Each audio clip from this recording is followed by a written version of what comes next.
should be live. Right? Right. Think so. I hope so. Yeah, the stream seems to be working. Just gonna do a quick ping on the server in case someone hasn't heard yet.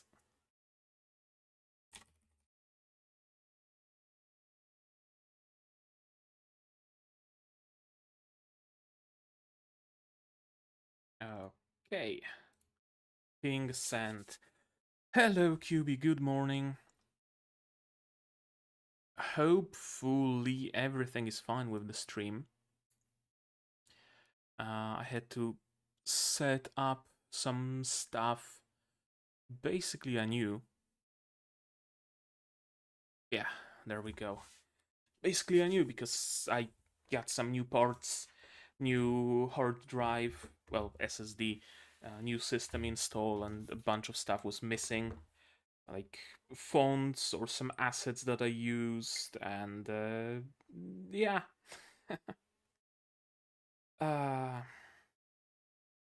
Okay, I'm gonna set up OBS Blade so that I have control over everything. Come on. There we go. Okay. I think we're good. So. A little bit late this stream. Late in the season because the season started like near the end of December. So I'm like 2 weeks late for it, but from what I've seen, the good stuff only started coming out now, like Sakamoto days. I know that people were super hyped for that. So hopefully I'm not gonna miss too much from the season. But yeah, the previous season was kind of cursed on my side, and I couldn't really easily find it in me to go back into the swing of things. But hopefully I am back in the swing of things now. So yeah, hopefully that's gonna be good. I'm gonna wait a moment, maybe someone else also joins the stream. Oh, I can set up goals on the chat for some reason. Cool. Thank you, YouTube. I'm not gonna be setting any super chat goals. I don't think there's much point, honestly. Yeah. I'm gonna wait like a couple more minutes, 35, and then we're gonna start good and proper.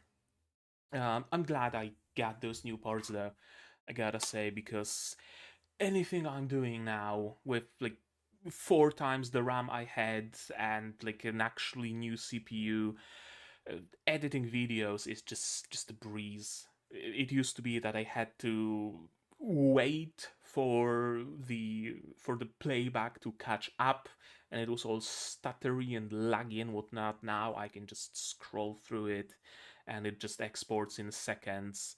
It's great. So yeah, that's why I'm doing the picture-in-picture stuff on Patreon that you might have seen on Discord or not.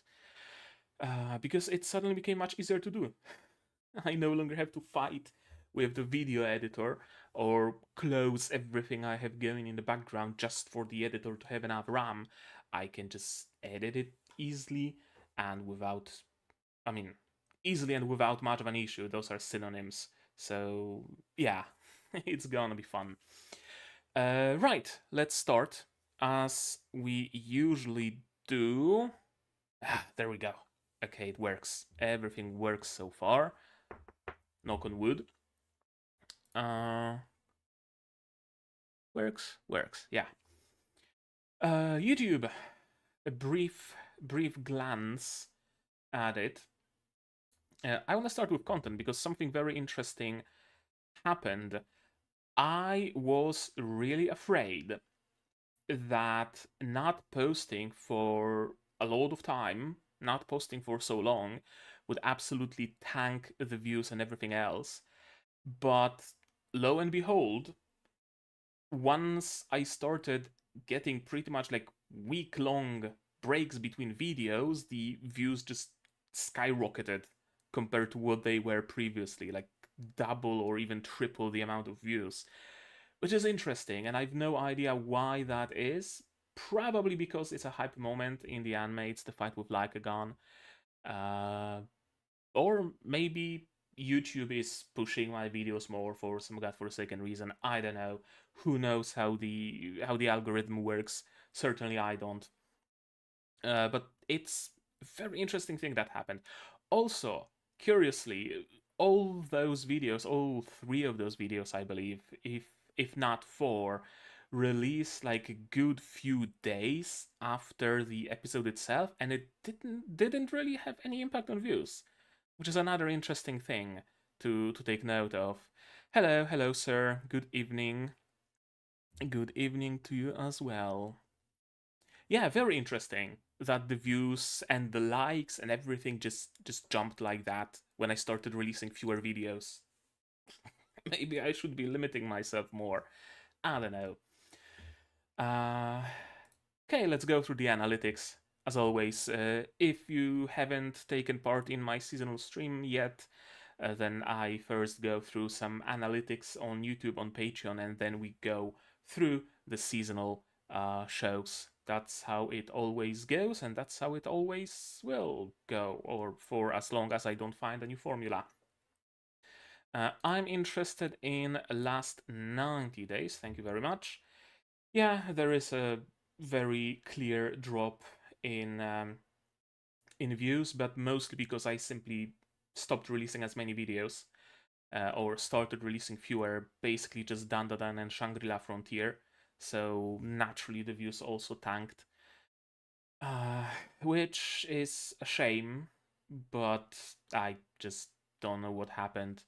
I'm half blaming it on my new meds that I got from a psychiatrist. Maybe I should adjust those. Half on winter depression. I don't know. We'll see where it goes. It's not bad though. Like the views are not bad, considering like in the scale of a year. Okay, they are kind of bad. Whatever, doesn't matter really. Watch time though stayed pretty consistent, oddly enough. Which tells me that a lot of those views came from people who maybe misclicked or maybe were redirected to the video and then just clicked away immediately. Meanwhile, once I started releasing fewer videos, people started clicking on them purposefully. I don't know. Still got 18 more subs, which is, hey, I really was expecting a net loss, and a big one. But I gained subscribers. So whoever subscribed, thank you very much. And of course, three payments in the whatchamacallit, membership. Yeah, 3 memberships, or single membership paid 3 times. Best doing content. Curiously, Mao 2099. I did not expect this to be this big of a series. Mahonare did not expect that either. Shangri-La, that's the fight with Lycagon, spoilers I guess. The big emotional moment in DANDADAN, and the first episode of Shangri-La, and first episodes of Arifureta. And curiously, Madoka Magica Rebellion, it's still doing numbers. I released it in 2023 and it's still doing numbers. It's still showing up on all those charts, which is crazy. Last content, yeah, as we looked at, it hasn't been doing that bad either. I started watching it to improve my English in something what I really like, but I really don't know where are you from. I am from Poland, actually.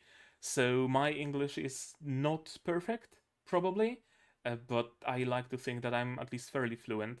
I've been learning this language since kindergarten, so I better hecking be. Surprisingly few reactions to Rebellion. Interesting. I would expect people to just throw themselves at making a reaction to a movie of such a big franchise. But interesting that they don't. Maybe they haven't seen Madoka. I don't know. Content, what do we have here? Views, we already went through that. Impressions. Impressions have been kind of dropping because, again, fewer videos, fewer chances for impressions. Click-through rate has been going up though, which means that if someone gets an impression, they actually click the video, which is, again, mind-blowing. I bet a lot of people watched it in cinema, so no chance to do blind react. Yeah, that's actually a fair point. That's actually a fair point. They just wanted to experience it themselves on a big screen. Yeah, makes sense. And average view duration didn't really change all that much either. Key moments for audience retention. The graph looks pretty much the same as always. People watch the reaction and they basically, well, maybe not disregard the rest of the video, but they are less engaged with it. Vistoria is still very much up in there.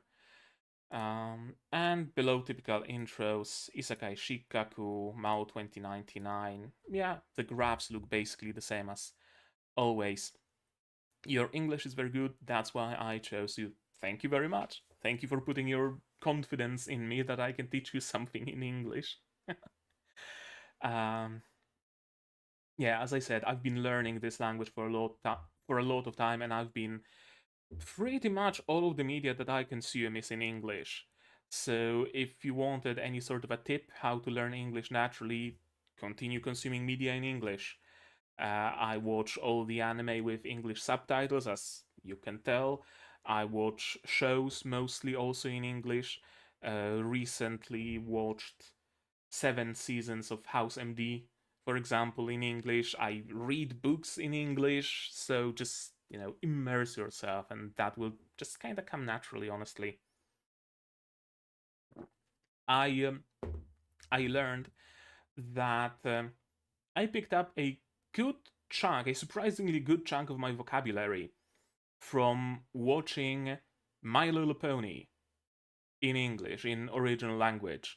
I could not be asked to wait for a Polish dub, so I started watching with Polish subtitles. Then I couldn't be asked to wait for the subtitles, so I just started to watch it in English. And some of the terms I use and words, and maybe even a part of my accent, is kind of influenced by that, of all things. How viewers find my videos? YouTube search, no surprises there. Suggested videos, playlists, no surprises. Browse features, external. Externally, mostly Google search, Bing, DuckDuckGo, no surprises there. Search engines, as well as Discord, because I post, or rather a bot posts all of those videos on Discord, so people do click that. YouTube search, Mao 2099, Shangri-La 2099, Shangri-La, DANDADAN, specifically episode 7, which explains why that episode did so well. Suggested videos, basically continuation from my videos. And Overlord Season 4 Episode 10 Reaction Mashup. Apparently my video was suggested under this one. And playlists mostly. Shangri-La, Madoka Magica is still being watched heavily. Princess Principal, to this day, Princess Principal still follows me around. Symphogear G, and interestingly, Konoseke wa Fukanzen Tsugiru. Those were the shows that people, I'm assuming, binged the most because they watched them in a playlist and not individually found them on YouTube. Top videos, Mao 2099, Mahonare, Madoka Magica, and Shangri-La episode 12. Audience, returning viewers to new viewers, nothing much changed. I guess fewer new viewers in general. Unique viewers kinda went down, again, fewer videos. Subscribers went up, we already know that.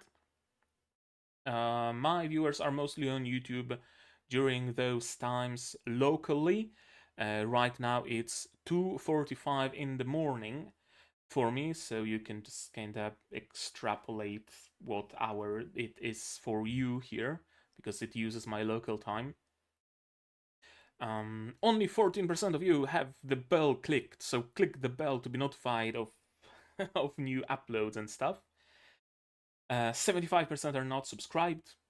Probably not a huge surprise there, because I found myself not all that often subscribing to reaction channels either, because often I'm just interested in some specific reaction of theirs, and I don't really care that they are releasing new episode of their Big Bang Theory blind reaction or whatever.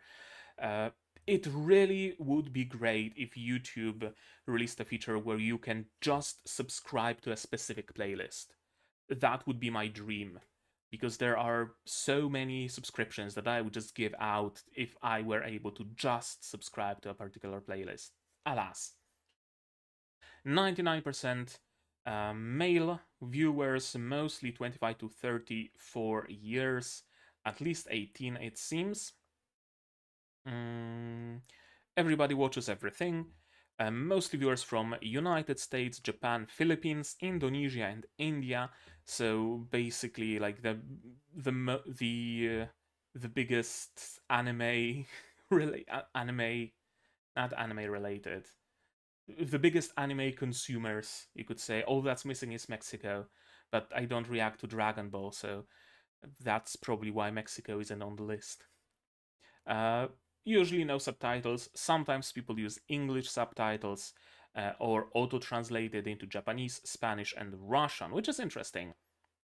I wonder how good is the quality of English subs that YouTube auto-generates on my videos. I would have to check that out sometime.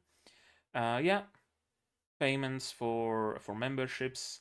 I'm still wondering what I should do with those memberships, because I don't really have a great idea for it.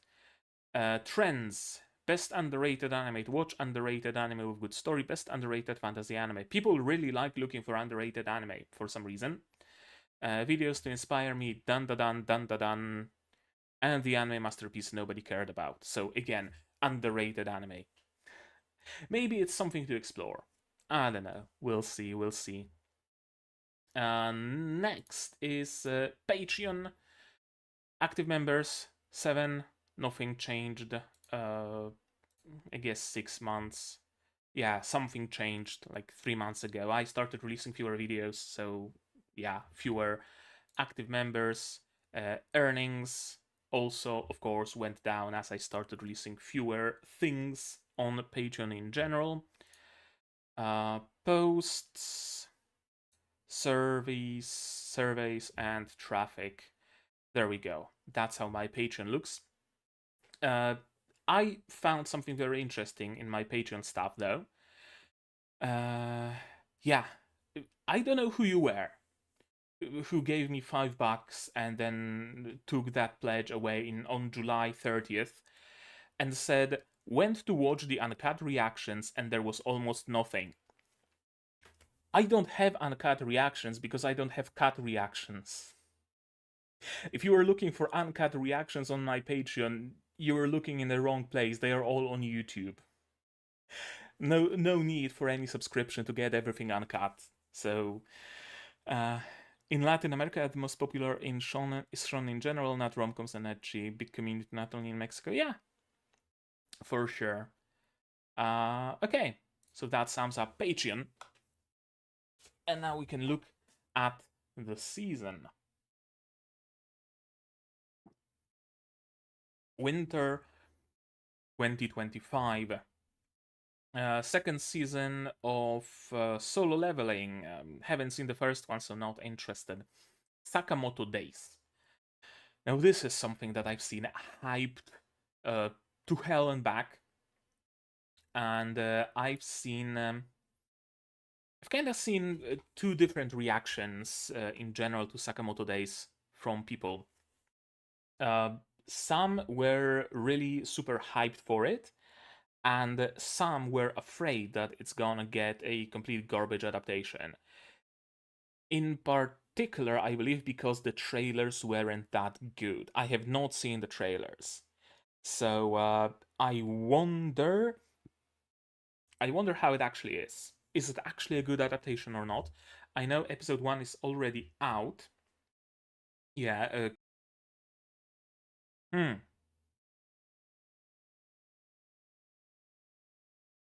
Are we back?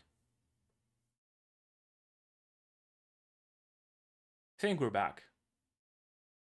Yeah. For some reason, I started dropping frames like crazy. I think it dropped like 500 frames or something. Yeah, OBS disconnected, now it reconnected. What's going on? Yeah, reconnection successful. Cool. I guess my ISP had some sort of a hiccup and it disconnected my internet briefly. Yeah, we're back there, from what I can tell. As it progresses, it becomes much more interesting and deeper into the world of Assassins, so it is more than what you think it is. Cool. That's cool. I like when that happens. Uh, okay. What do we have here? When Sakamoto meets Aoi, the convenience store clerk, it's love at first sight, and just like that, he retires. Sakamoto gets married, has a daughter, opens a mom-and-pop store in a quiet town, and completely transforms into a plus-size man. To ensure a peaceful life with his beloved family, the legendary ex-hitman bands together with comrades to face off against the looming threat of assassins. Uh, I mean, no wonder that Spy Family is the first position here, because immediately reminded me of Spy Family, but Spy Family if it was less of a slice of life and more of an actual action show. Cool. I mean, as I said, I'm certainly gonna watch it. Let's check the studio out. Studio is TMS Entertainment, and second season is already announced.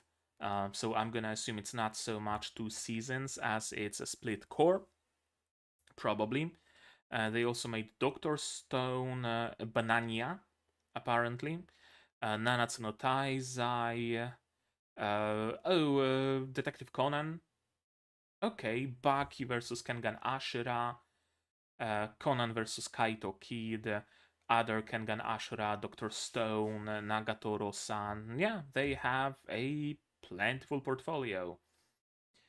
I have not seen all that much of theirs. I've seen like half of the first season of Dr. Stone.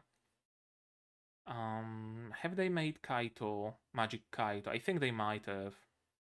But yeah, that's a good portfolio for a studio. So I mean, it should be a good show, I think. Episode 2 discussion already. What? 2 episodes are out? Have they released like two episodes at once or something? Huh. Assassin's Crime, Friendly, Family Life, Found Family, Conbini, Shonen, Guns, male protagonist, Gangs, Yakuza, primarily adult cast, espionage. Checks out. 11 episodes and an ONA. Interesting that it doesn't count, quote unquote, as a proper anime, just an ONA. Yeah. Sakamoto Days, you're gonna go there. Kusuri and Hitori Goto, second season, haven't seen the first one. Dr. Stone, another season, haven't seen the first one. Second season. And this is a rom-com. クラスの大嫌いな上司と結婚することになった。I'm getting married to a girl I hate in my class. Spoiler alert, he doesn't hate her. High school student Saito Hojo is set to inherit his grandfather's major corporation. First, he must marry Akane Sakuramori, the girl he despises the most and who hates him just as much. The two are determined to keep their unexpected marriage a secret from their classmates, but as they begin their newlywed life, the distance between them starts to close. Oh, married high schoolers. Cool. Why not? Why not? Source light level, and not even like engagement. No, just married life, straight up. Tsundere, of course. Arranged marriage school, male protagonist primarily teen cast, heterosexual chibi gyaru, female protagonist, female harem, and of course there's a harem and everything. Probably gonna be a skip from me, to be honest with you. Although I'm gonna check out that spoiler tag. Love triangle. I mean, female harem kinda implies a love triangle of some sort, so not really a surprise, is it? Honey Lemon Soda. Romance by JC Staff, which means it's probably gonna be a skip again from me, because not much content that can be made on like pure romance shows. In middle school, Uka Ishimori was nicknamed Stone. In order to change herself, she enrolled in Hachimitsu High School, known for its culture of student liberty. Seated at the desk next to her in the same class is Kai Miura, a coolly freewheeling boy with lemon-colored hair. In truth, Uka met Kai once in middle school and decided to attend Hachimitsu based on a single word he said to her. To Uka, the popular Kai is a distant presence. Yet somehow Kai starts to look after Uka. With Kai encouraging her, Uka gradually begins to fit in with her classmates. But Uka's world is gradually changing with Kai's presence. Now I am at the center of the endlessly spreading light. Sure, shoujo, coming of age, bullying, hetero, school, female protagonist, primarily female cast. JC Staff makes some good stuff, but this one's gonna be a skip, purely because it's a romance, and like very shoujo romance, judging by the description. Something from Mappa, Zenshu. After graduating, rom-com again, but with some action, some swords. After graduating from high school, Natsuko Hirose starts her career as an animator. Her talent quickly flourishes and she makes her debut as a director in no time. Her first anime becomes a massive hit, sparking a social phenomenon and earning her recognition as an up-and-coming genius director.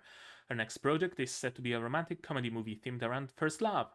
However, having never been in love herself, Natsuko struggles to understand the concept of first love, and as a result, she's unable to create the storyboard, causing the movie production to come to a standstill.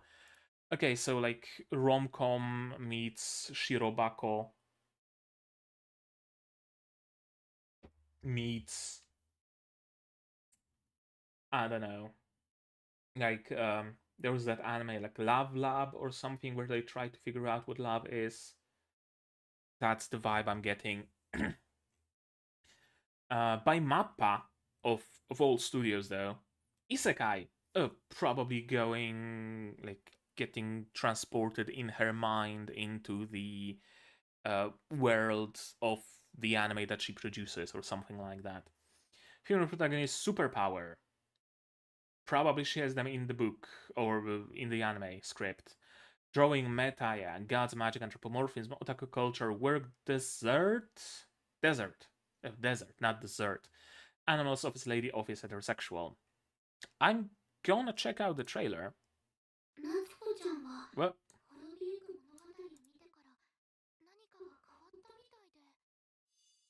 let's see what Mappa has in store. Is it? Yeah, it's anime original. Interesting. Could it be Mappa making an anime about working at Mappa?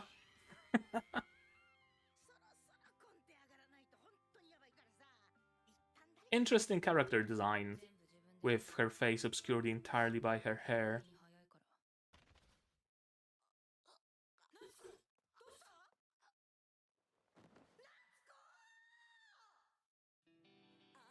Oh, she like goes into a coma or something and gets transported into an isekai world that she created?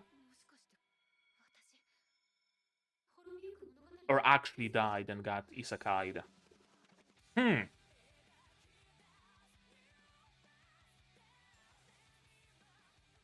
Well, suddenly it's a much more interesting concept.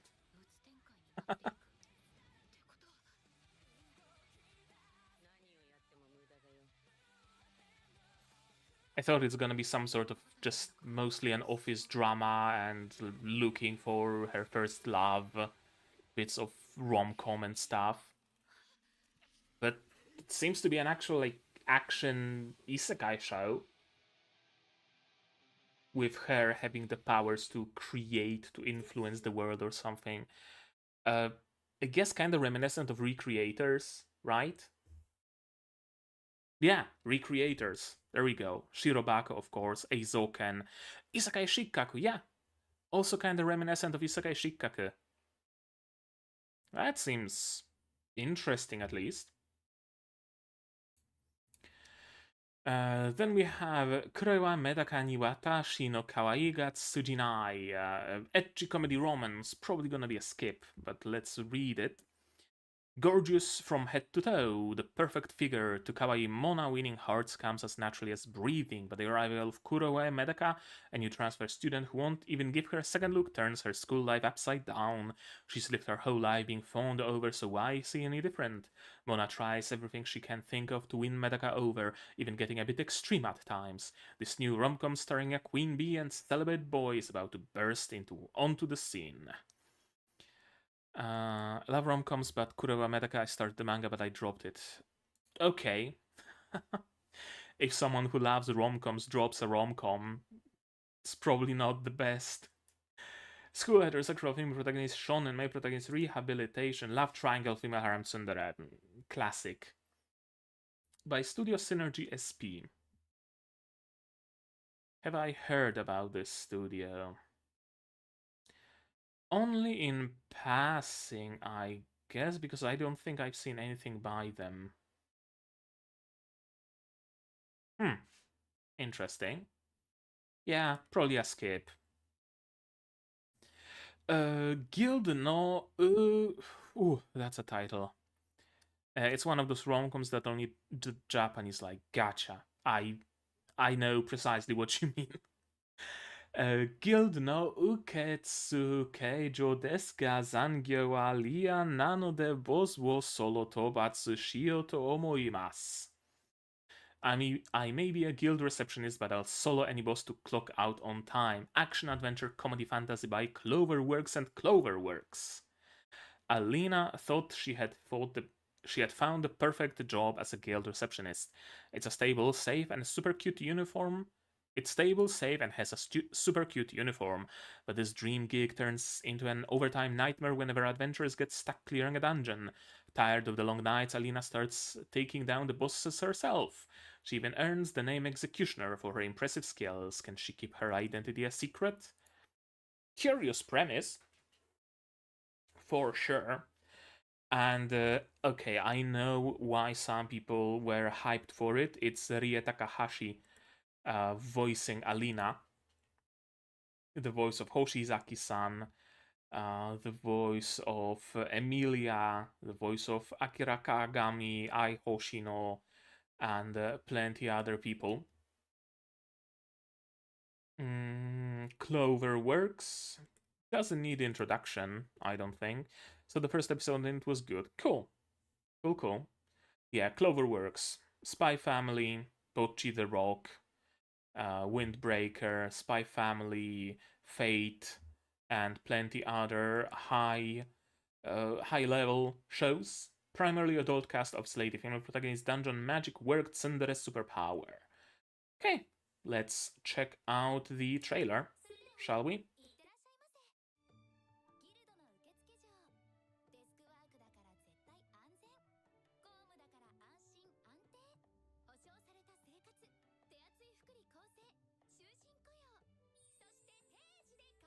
Let's see what Cloverworks has in store for this kind of an anime.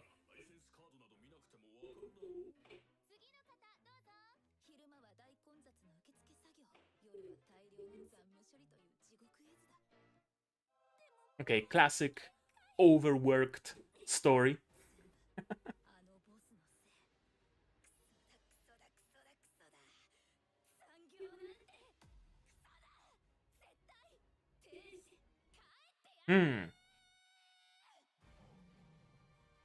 CG monsters. They don't look bad though.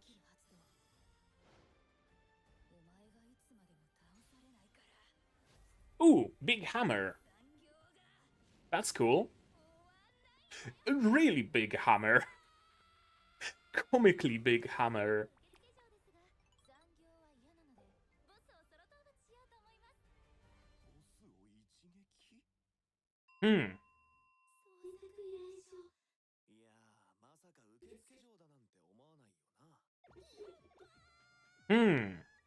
And someone figures out her secret, huh? Interesting premise. let's set it aside. Izure Saikyo no Renkinjutsushi, adventure fantasy, possibly the greatest alchemist of all time. Studio Comet. Not even a hero, Takumi Iruma gets accidentally mixed in with a group of heroes chosen to be summoned to another world. Classic. As compensation for the mix-up, a goddess offers him the right to choose any skill he wishes for. Classic. Hoping for a peaceful and quiet life that has nothing to do with fighting or going into battle. Classic. He chooses a seemingly boring creation skill. Classic. However, it turns out alchemy is the most powerful skill that allows him to create everything from a holy sword to flying ships. Classic. The cheat skill he unexpectedly acquired turns him into a wealthy merchant and makes him undefeatable in battles. A heartwarming adventure story about possibly the most powerful adventurer in the world. That's a very classic isekai story. Like, extremely classic isekai story. Meets every single beat, basically. Studio Comet, alchemy, isekai, magic, time manipulation, anthropomorphism. Classic tags again. Studio Comet. What else have they made? Nothing that I would have seen, it seems. Yeah? I'm not really familiar with any of those shows. I guess one of the studios that worked on Initial D and some older works as well. Let's see the trailer. Let's see just how isekai this isekai is. Classic look.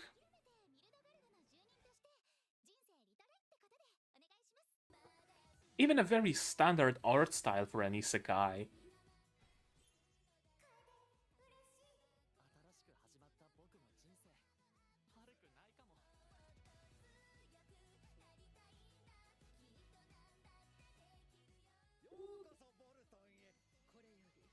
I do like shows with alchemy, though.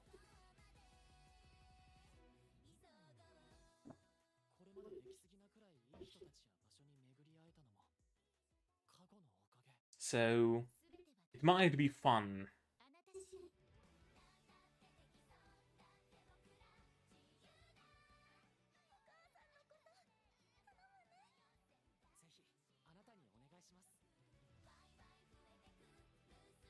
Of course, some grand conspiracy.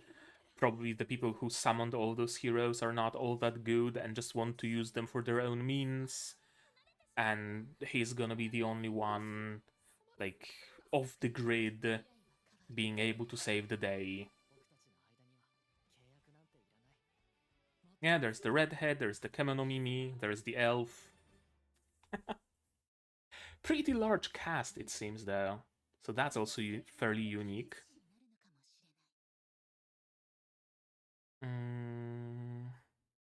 What do people think of it? Slopecore. Kinda, yeah, kinda slopecore. And what do they think of the first episode? More isekai slop.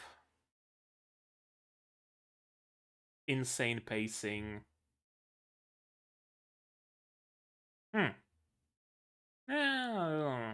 Tentatively. Kono kaisha ni skina hito ga imasu. Another slice of life rom-com, so probably gonna be a skip from me. Because again, not much that can be said on the topic of them. This is a good rom-com, although maybe it's because I'm already at that stage of life. Yeah, aren't we all? I mean, according to my YouTube analytics, most people are like late 20s, early 30s on the channel, so aren't we all is probably apt. Let's see. Yoimitsu and Masugu Tateishi aren't just any co-workers, they totally have the hots for each other. His helpful yet humble attitude makes her giddy, and her cuteness leaves him grinning like a fool. Problem is, they're trying to keep their new relationship under wraps to avoid making things awkward at work, but seeing how they can't keep their hands off each other, they run the risk of spilling their little secret with each passing day at the office. and there's probably at least one co-worker that knows exactly what's going on. That's my bet. Studio Blade. Seinen hetero adult cast office of its lady female male work. Exactly what I would expect. Blade made the like Gyaru show in Osaka or whatever. Didn't need 300 chapters to guess. I mean, that's good. That's actually good. That's actually a selling point. Level 1 Mao. This one, Sake no Daimao, Murabito. Climbing girls. And not all that much. I mean, it seems perfectly cute, really. Seems like a perfectly cute slice of life rom-com to watch.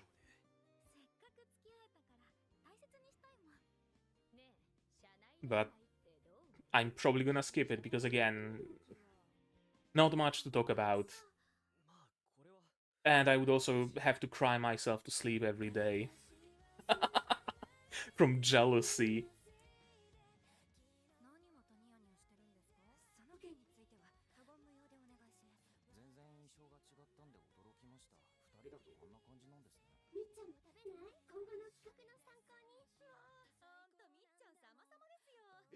Yeah, I mean, seems like a perfectly fine rom-com.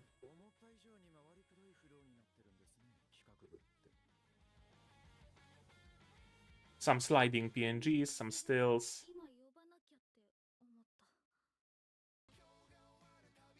Then again, a slice of life rom-com doesn't need, like, you know, super hype animation to it, so it's whatever, really. Although it would be interesting seeing a purely romance slice of life show animated like it was a, you know, action shonen, action battle shonen. I guess DANDADAN. Kinda. Yeah. Looks good, looks fun. Skip. Second season of Hanako-kun. Ooh, another isekai slop. Hazure skill kinomi masta skill nomi tabetara shinu wo mugen ni tabareru you ni natta ken ni tsuite. Bogu's skill Fruit Master. About that time I became able to eat an unlimited number of skill fruits that kill you. Cool. In a world where eating skill fruits grants special powers, Light, a boy who seeks to become the world's greatest adventurer, obtains the angle brackets skill, a Bogut skill specializing in fruit cultivation that is completely useless in combat. Eating a second skill fruit results in death, so there are no do-overs. Meanwhile, his childhood friend Rena, who promised to become an adventurer with him, achieves S rank in record time, and the gap between them widens. Classic. Light spends his days farming and training with a sword, but one day he accidentally eats a second skill fruit. Why am I not dying? Light avoids certain death and learns the incredible true power of the angle brackets skill. He can eat as many skill fruits as he wants. His overpowered ability allows him to gain an ability every time he eats one for an unlimited number of times. The worst skill ever is actually the best skill ever. Oh boy! Ain't that a classic? The worst skill ever is actually the best skill ever. Isn't it always? Studio Asahi Productions. Magic Adoption. Interesting. Swordplay Agriculture. The studio also made Maho Shoujo ni Akogarete.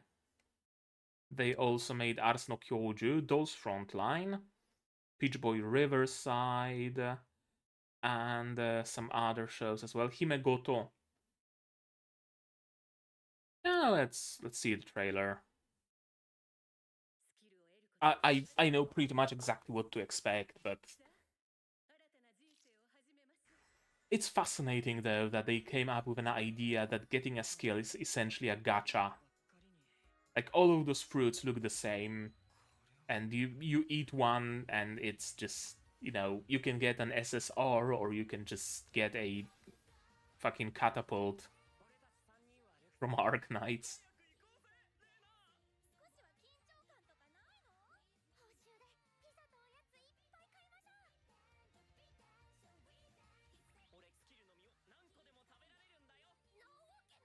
I'm assuming those skill fruits are like not common.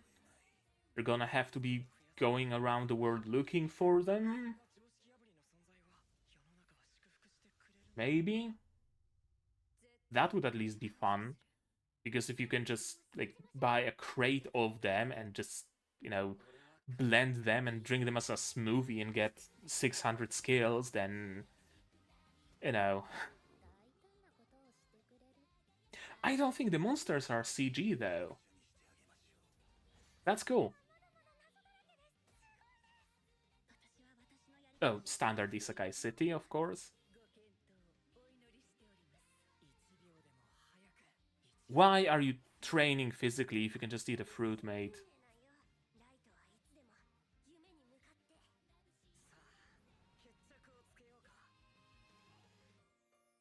Yeah, I mean, classic standard everyday Isekai show.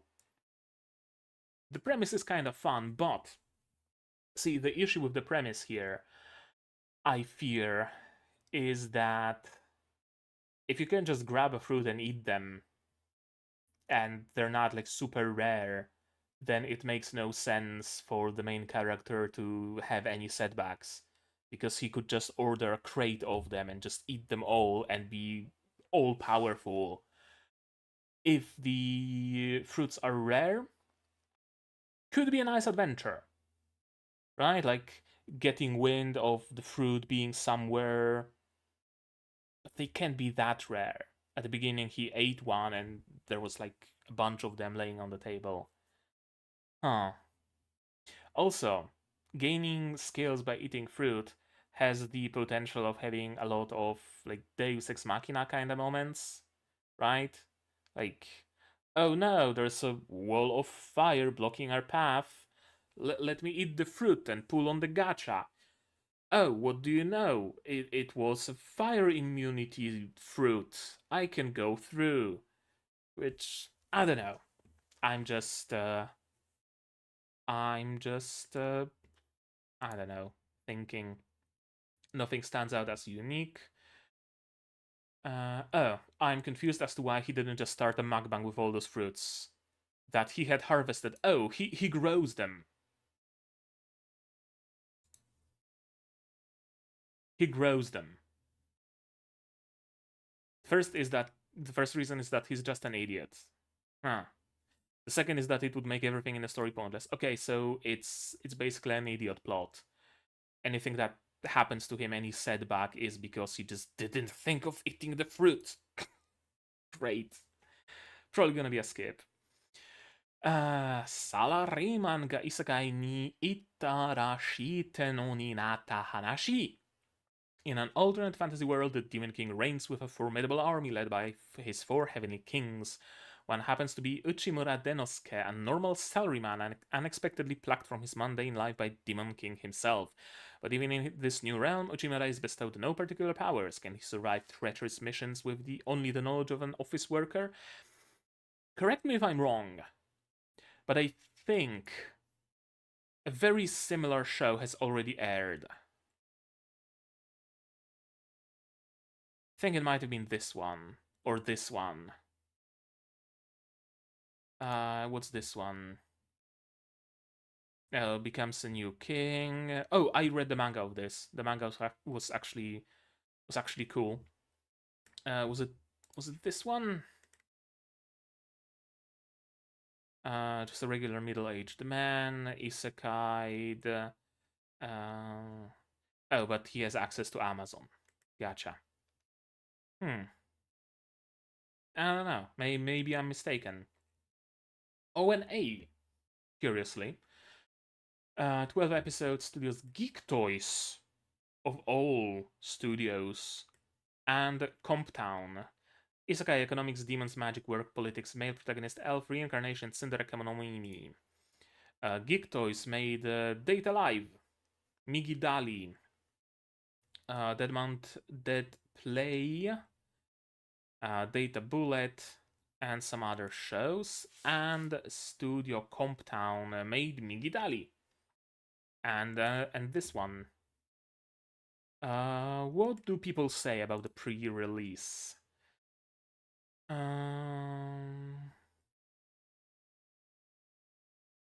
This was boring, according to some watcher. Let's get... there is no discussion about episode 1, even. Episode 2... Okay, people say it seems cool and fun. We'll see. Let's see the trailer.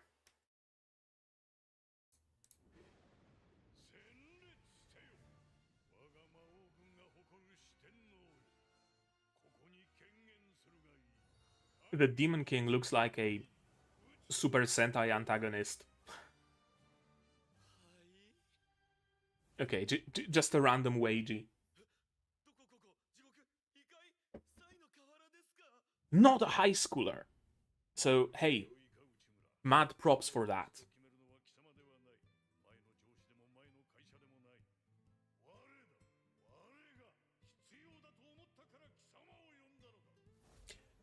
YouTube is telling me that the audio stream's current bitrate is 0. Can you even hear me? Or is it just YouTube tripping balls? Okay, so it's just YouTube tripping balls then, thanks. Nice music in the background. 0 problems, great.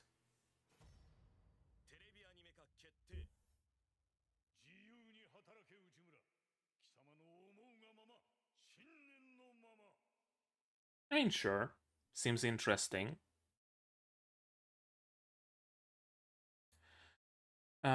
Skate extra part. That's something with Skate. Oh, I heard of this one. This is basically a House MD, but an anime girl. And seeing how I'm like not 2 episodes, a few episodes away from finishing House MD.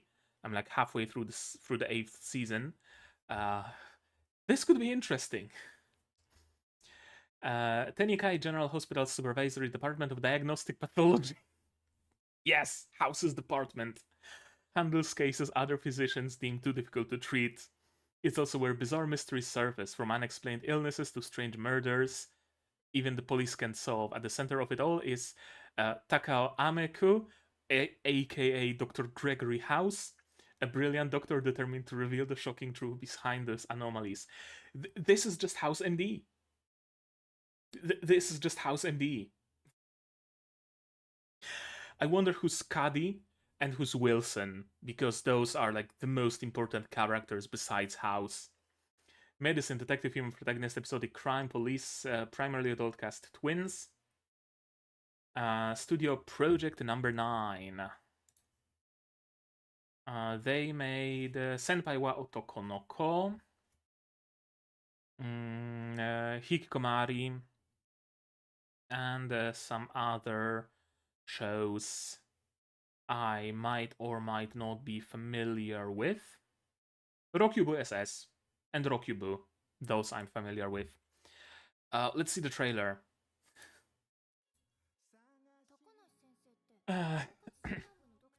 This seems interesting.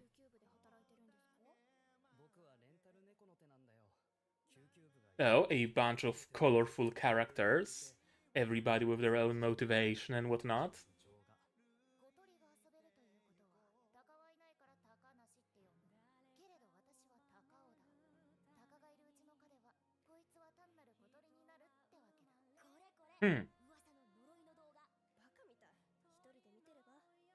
It's not a curse, it's actually a melanoma pressing on the adrenal gland.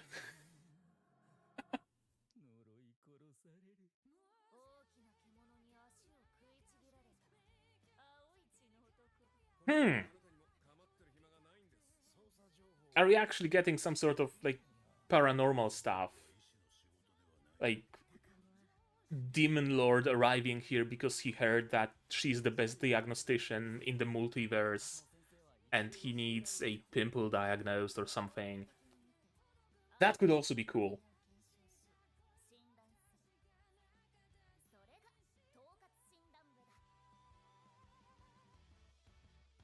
Yeah, this is great.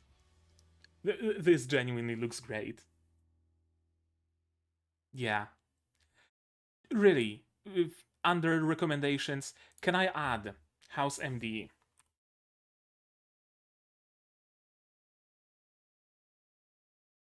Shit, it's not an anime.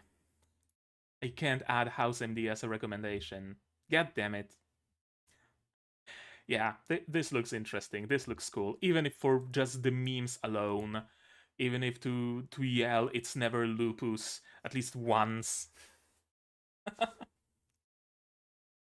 uh, S-rank monster no behemoth dake do neko no machi ga wa rete elf musume no pet to shite kurai kura shitemasu. Beheneko, the elf girl's cat, is secretly an S-rank monster. Nobody asked to be a cat. After dying in a fight against the forces of evil, a knight is shocked to discover that instead of being reborn as a hero of humanity, he starts his new life as a behemoth, one of the most powerful monsters in the world. The only problem is that a baby behemoth looks an awful lot like an adorable house cat. Things grow even more confusing when a beautiful elf adventurer rescues him from the brink of death, rather than finishing him off. This house cat slash knight's baffling journey is just getting started. By Saber Works and Zero G. Action, adventure, comedy, ecchi fantasy, reincarnation, elf, nudity, animals, zoophilia. Cool. Magic, dungeon, monster girl, swordplay, seinen, kemonomimi, demons, LGBTQ plus themes. Those are some tags. Those are some tags, alright. Uh, let's see the trailer. Let's just see the trailer.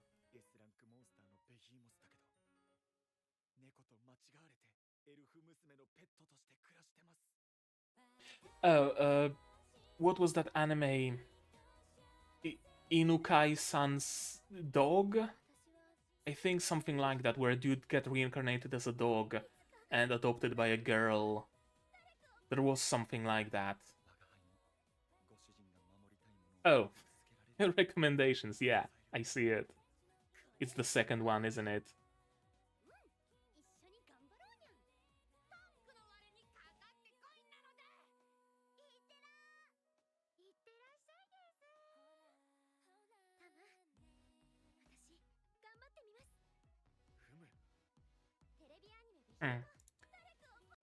Who was that cat girl? Was it the protagonist who turned into a cat girl, or is it just a completely unrelated cat girl? Oh, seems to be an unrelated cat girl. Glad to see women with muscle definition, though. I gotta say. And of course, recommended.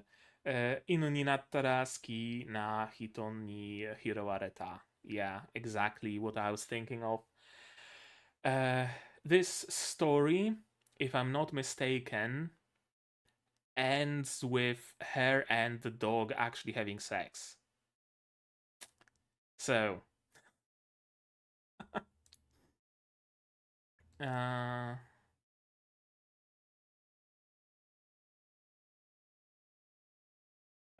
Inukai-san's dog, but cuter. Yeah, exactly.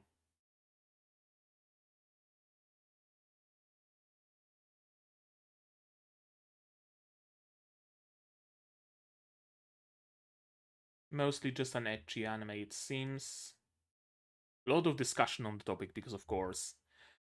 I'm probably gonna skip it, honestly. It's not that interesting of a premise. Although, as I said, mad props for making the cat girl have some actual muscle. The manga author makes age and very weird. I mean, no surprise, really. No surprise at all. Whew, another long title. Fugishko Kanteishi ga Jitsu wa Saikyo datta. Naraku de kitaeta Saikyo no Shingan de Musosuru. Even even given the worthless appraiser class, I'm actually the strongest. Oh boy, another one.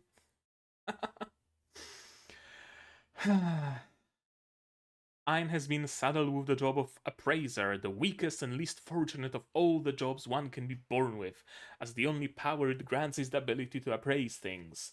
Treated cruelly by all and reduced to a litter collector by his peers, Ein has grown to hate himself and lives his days in spineless self-abasement.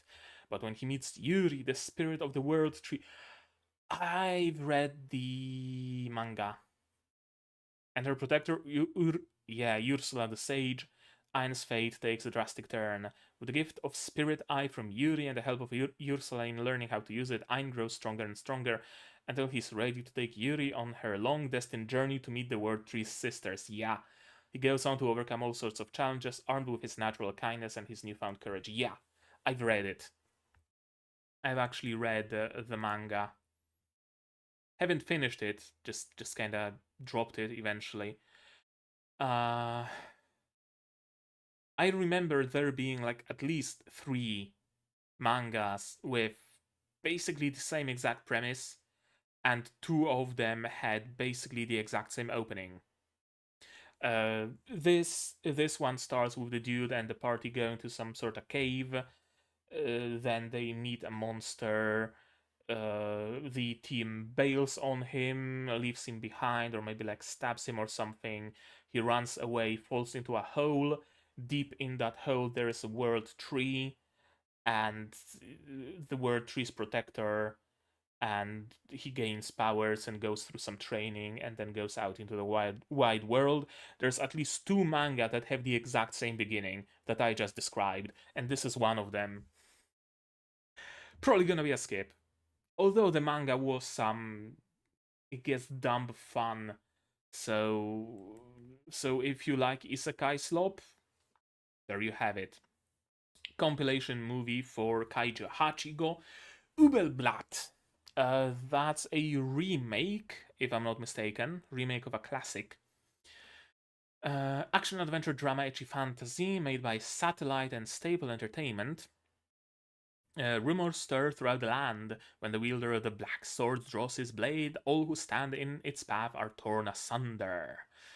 Quinzel, the mysterious young boy who carries the black sword, undeniably wields it with exceptional skill. But can he truly be responsible for the bloody rumors?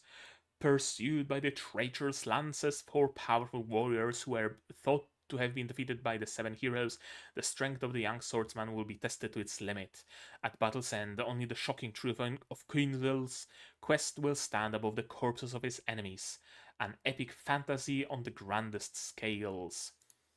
That's a... Oh, it's not a remake.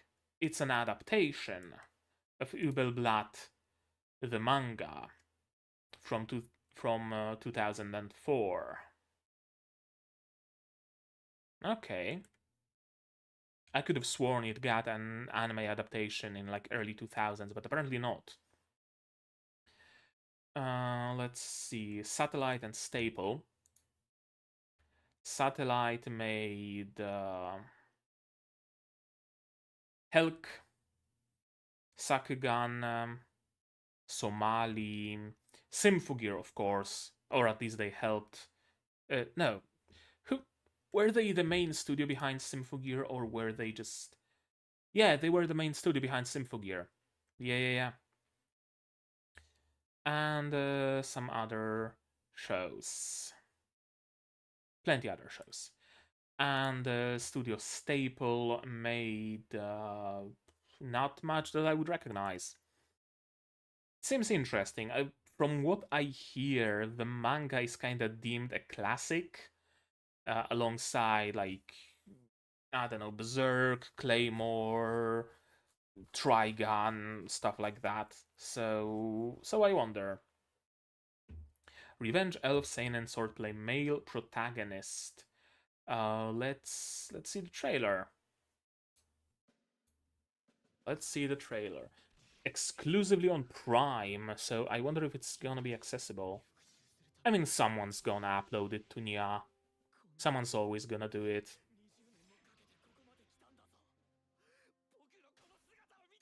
Also interesting to have an elf as the main character.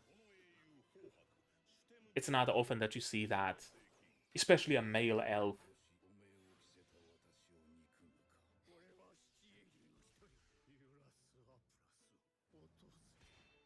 Looks interesting. Decent animation. Decent CG.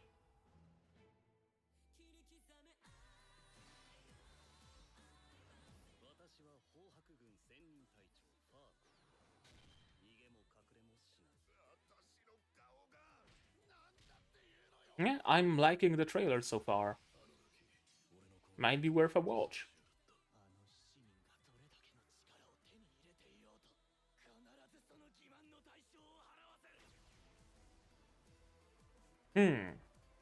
Some sort of magic gun or something? Seems interesting. That reminds me, when you see the opening of Sakamoto, I bet you will remember the anime from the 2000s. Okay, I'm curious what anime am I gonna remember. Alright, we'll see. We'll see about that. Botsuraki yotei no kizoku dakedo hima datta kara wa mahou wo kiwamete mita. I'm a noble on the brink of ruin, so I might as well try mastering magic. The recommendations are dark fantasy. Yeah, Ragnar Crimson, Bastard, Claymore, Goblin Slayer, Vinland Saga. Huh. Yeah, might be interesting, as I said. Doesn't have any like tragedy drama tags, which means it's actually gonna be fun to watch, probably. While innocently enjoying himself after work, one man's life changes forever. He wakes in the body of Liam Hamilton, the youngest son of a noble house on the brink of collapse. Amidst the chaos, Liam realizes he finally has time to learn and practice magic. Once he begins, it takes his life for an even bigger turn. Can Liam master magic and save his noble family? The aristocratic fantasy begins. Another one of the genre. Reborn as an aristocrat with shoddy powers, I have to rebuild the stature of our house. Isekai reincarnation, alchemy. Alchemy.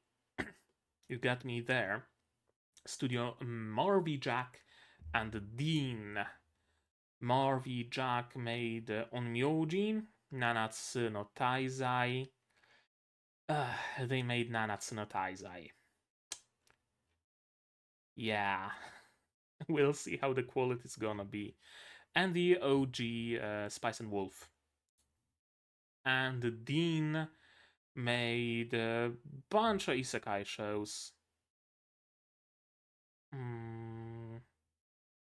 Sailor Moon, Junji Ito Maniac, and some other shows that I have not heard of as well.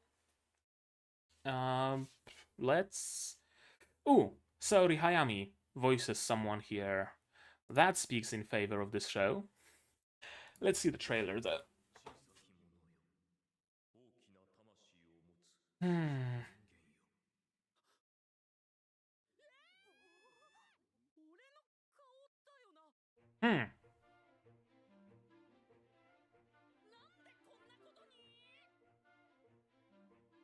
So we got like straight up isekai as a young adult or a teen at least, not isekai into a baby. Interesting. Learning magic, learning alchemy. Yep, Saori Hayami. Unmistakably her voice.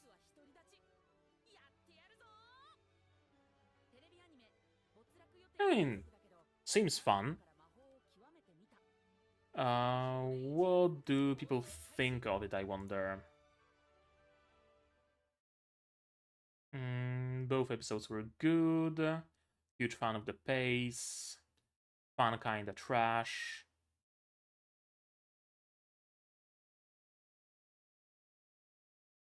Mm-hmm.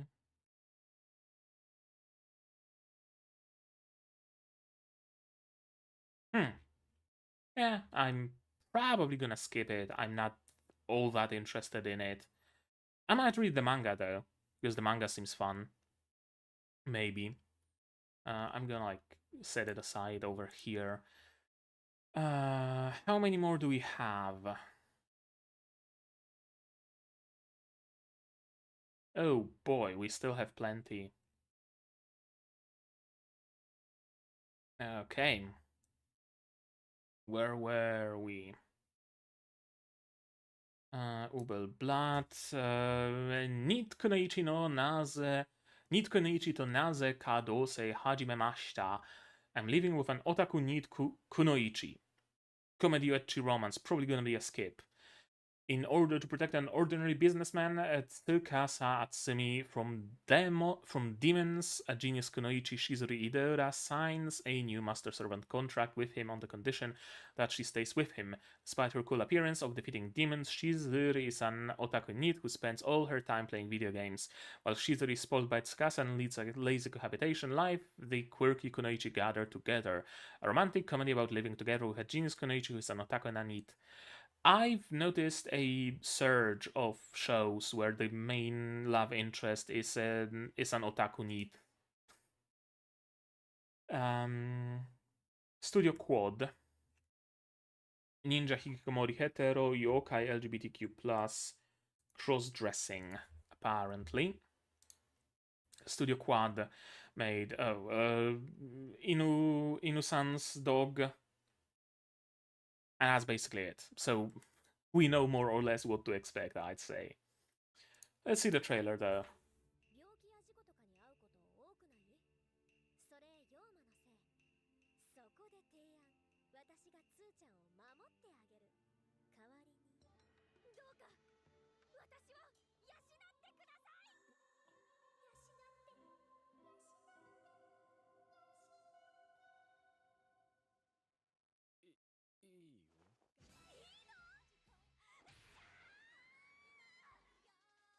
Yeah, a rom-com with a neat girl who wears a tracksuit because they all wear a tracksuit.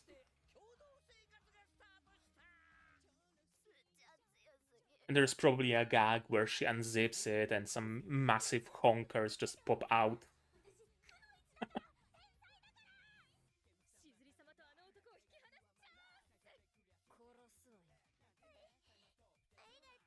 That drool, though. Okay. Yeah, I mean, you can tell that it's at least somewhat of a fetish anime, for sure.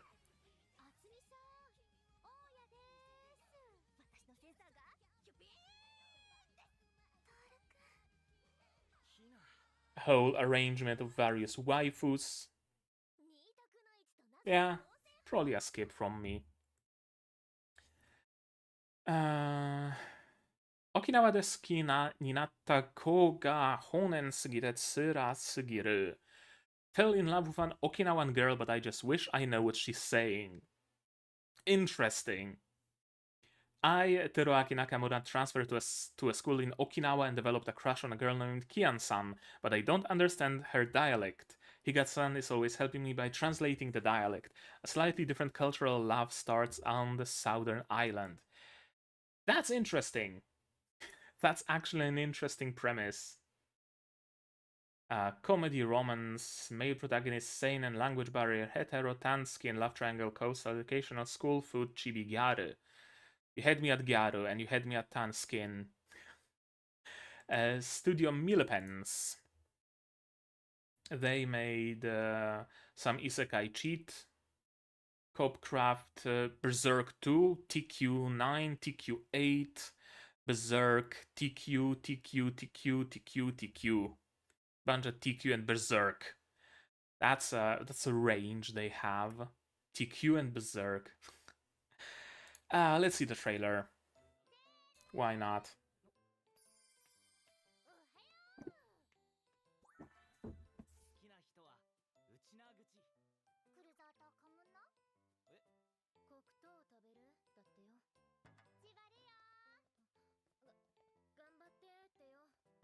Hmm. So it's like an educational show teaching people the Okinawan dialect. And the romantic triangle is between the girl, the boy, and the translator. Girl, probably.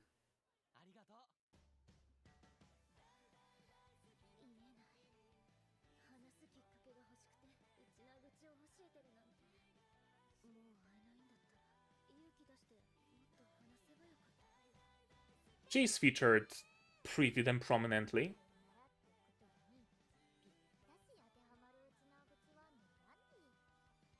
And she just looks like a mellowed out Nagatoro, complete with the cutie fang and everything.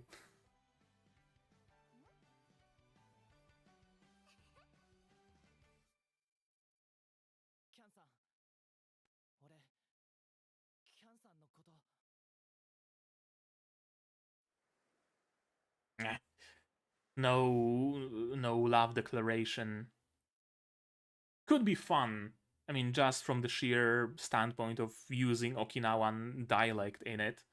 Probably more fun for Japanese people because I'm fairly sure that uh, the subs are gonna translate the Okinawan dialect to like southern twang, which is perfectly understandable for an English speaker. So any differences are just not gonna translate whatsoever. Probably gonna be a skip from me.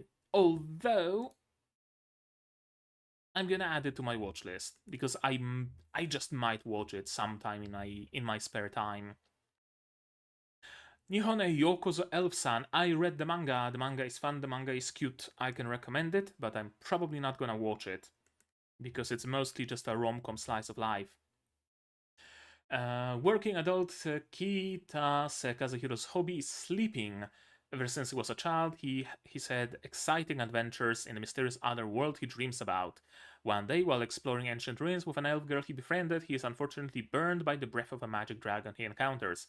When he awakens from his dream, an elf girl who shouldn't be in his room is sleeping next to him. The subtitles are not like before they explained everything. Okay, so it's even worse than I thought. Yeah, this is a cute, fun show. Of course, Edoma Elf, Elf-Sanwa Yasara Renai recommendations. Comedy, fantasy, rom-com, probably gonna be skipped from me. Food Magic, Age Gap, Urban Fantasy by Studio Zero G, who made Kaito Otome and a bunch of other shows. Most of them seem to be edgy, like Tsugumomo. Let's see the trailer though. Who's that voice? Kaede Hondo. Where do I recognize it from?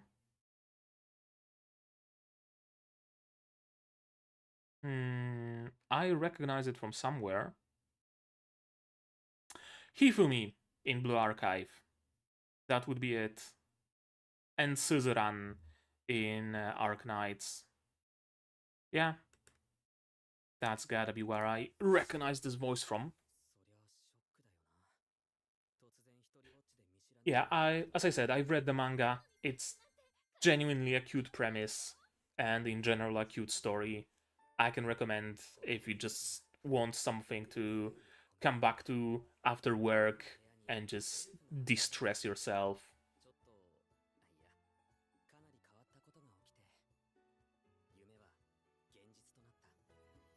Ella in Iruma too.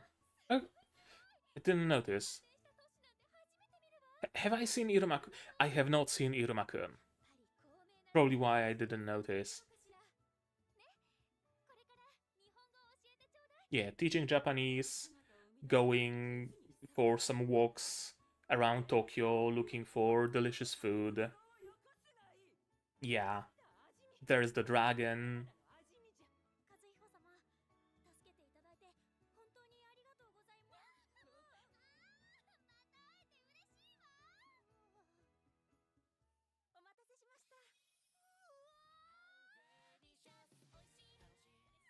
And a lot of food.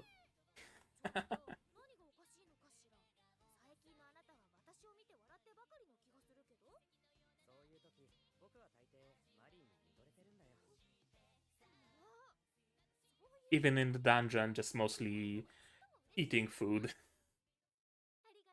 Yeah. Fun, cute story. Can recommend.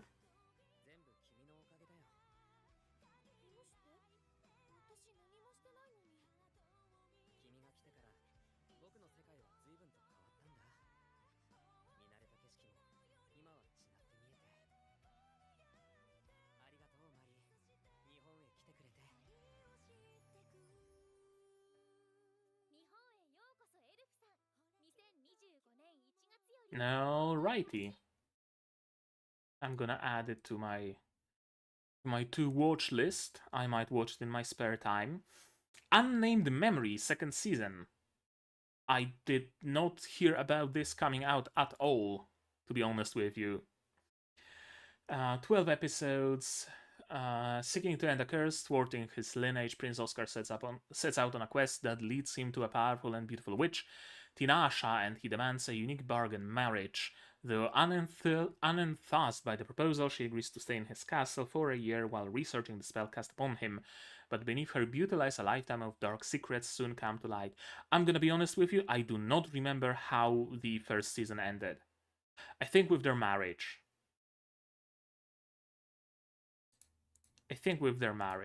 No, oh, I remember how it ended. Oh no, I remember how it ended. Oh fuck. Ah.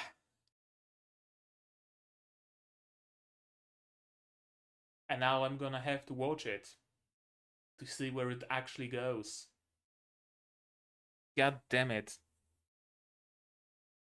First and second seasons of Iruma-kun, I'm assuming you're talking about, are good. The third was the best manga, but the fourth promises a lot. It's the best arc of the manga that they are going to animate. I'm talking about Iruma, yeah. Okay, I've been meaning to watch Iruma-kun one day, so maybe one day. Let's see the trailer for the second season of Unnamed Memory. What does it promise? Because the way season 1 ended, I fully thought that it was just axed in that moment, and they had to figure out some bullshit to axe the series right then and there. Yeah, there's the red balls.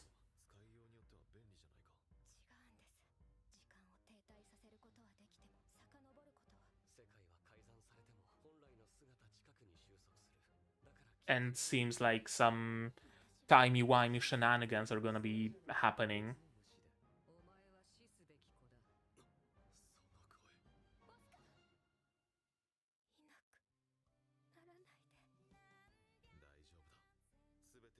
Yeah, I've absolutely no clue what's gonna happen in this season. Absolutely zero fucking idea with how season 1 ended. Oh, he gets a new costume.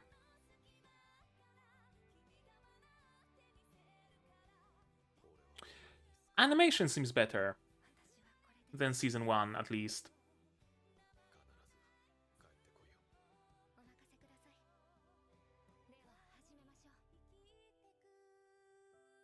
I mean, it's second season, that's hopefully gonna explain some shit.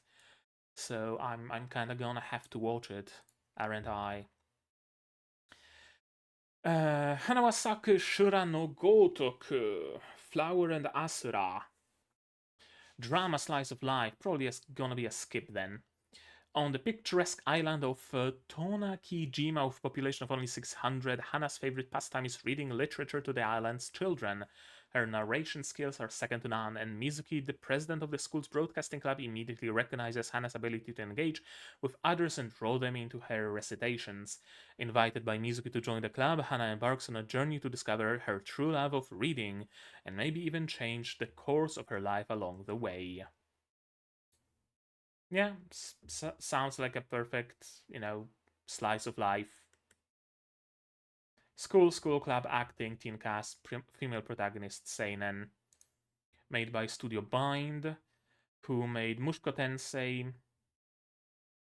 Who made Mushoku Tensei? Wasn't this studio like created for the specific purpose of animating Mushoku Tensei? Correct me if I'm wrong. They made some animation for Vespo, of all things. Then they made Onichan wa Oshimai. Huh. Interesting. Probably gonna skip on it, but let's see the trailer.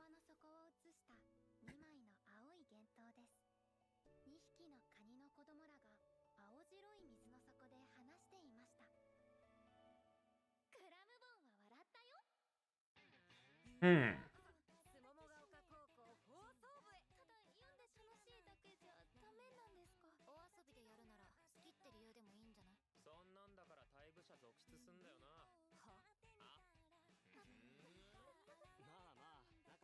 Okay, just daily slice of life, school life, at the broadcasting club, reading stories through the school radio, something like that.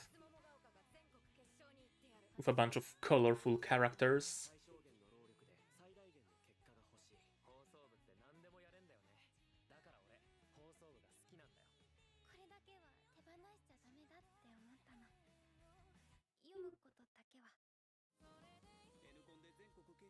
The topic is kinda near and dear to me, because throughout the entirety of my primary school and secondary school, I've always been taking part in any sort of like recitation competitions or whatever, and I was winning them. So it kind of was my shtick back in the days as well. We didn't have any sort of broadcasting club, granted, but a dramatic reading of a poem or something is something I've been doing a lot way back when.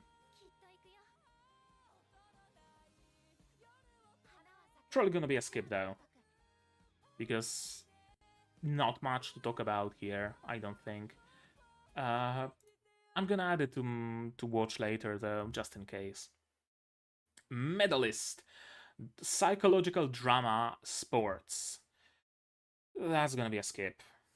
Tsukasa, whose dreams were crushed. Tsukasa, whose dreams were crushed. Inori, left to fend for herself. These two share a dream, and their tenacity may be the only thing that sees them through. Their destination, the ice, on the world's stage. By Studio Engi. It seems to be like what? Little girl who is abandoned by her parents and want to do ice skating, and a dude who was doing ice skating but got into a freakish incident and cannot do ice skating anymore. Something like that. Ice skating scene and athletics film protagonist work, CGI, rehabilitation, primarily child cast musical theater. Studio Engia, unnamed memory. That's where I recognize them from. Shinmai Renki Jitsushi no Tenpo Kei as well. Let's see the trailer. I'm not a huge fan of sports anime, let alone like psychological drama.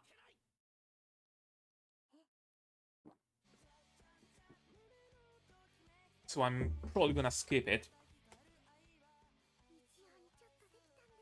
The CG is not horrible.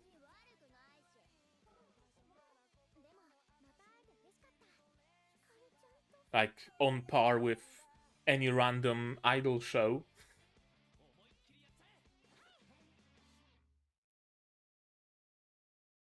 Yeah. Looks cute. Skip. Akyaku Reijo Tensei Oji-san. Comedy fantasy from bureaucrat to villainess. Dad's been reincarnated. After a traffic accident, 52-year-old civil servant Kenzaburo Tondabayashi awakens to find he's become Grace Aubergine, a duke's daughter, and more importantly, the villainess of an otome game. Not wanting to get in the way of the happy endings of the young characters around him, Grace sets out to play the role of the villain, but whether it's due to Kenzaburo's memories of being an affectionate parent getting in the way, or not being able to remember those pesky foreign names properly, it ends up being a lot harder than it looks. So a isekai as a villainess, but it's an old guy. I mean, interesting as far as premises go, for sure. Studio Agiado. Villainous, gender-bending isekai, sane in school, age regression, reincarnation of female protagonist, male protagonist, otaku culture, nekomimi, magic. The studio also made Revenger, which was... Is that the anime I'm thinking of? No, it's not the anime I'm thinking of.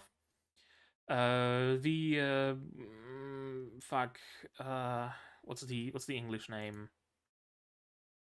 Something with book, right? Ascendance of a Bookworm, yeah. Yeah, Ascendance of a Bookworm and some other shows as well, dating to way back when. Let's see the trailer.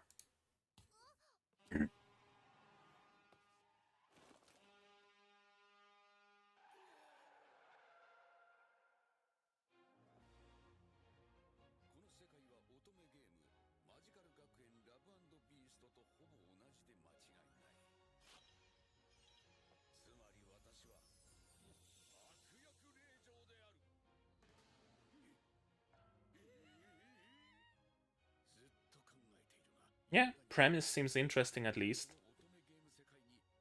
I wonder how much will it matter though, you know?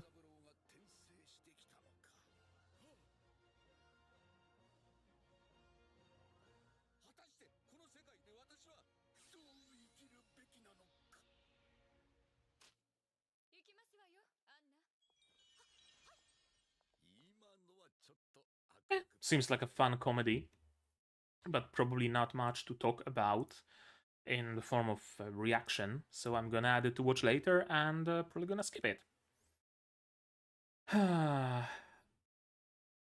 Arafo Otoko no Isekai Tsuhan Seikatsu. The daily life of a middle-aged online shopper in another world. We've read through some... Yeah, we've read through it. Yeah, Kenichi Hamada is a regular middle-aged man working as an illustrator, gets isekai'd into another world and can basically do shopping on Amazon. Eastfish Studio, Isekai Economics, Nekomimi, Anthropomorphism, Kemonomimi. That's a lot of focus on, like, animal features. They're gonna be making a cheetah anime, which is where no, that's not where I learned that cheetah gets an anime, because I clearly have it in my watch list. They made not much besides that. Let's see the trailer.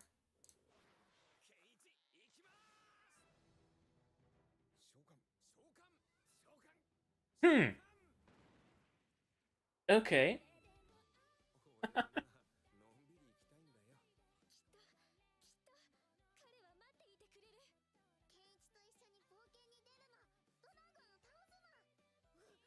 Seems fun, for sure.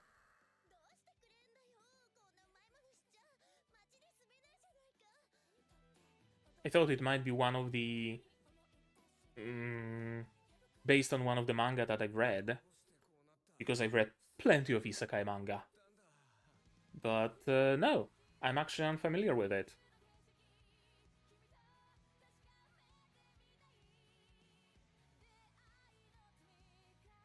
And yeah, sure enough, in recommended there's Tondemo Skill, the isekai Horo Meshi, which is the anime where the dude can buy groceries, gets isekai and has the power to buy groceries online. A similar manga that did not get an adaptation, but would be interesting to see it get an adaptation.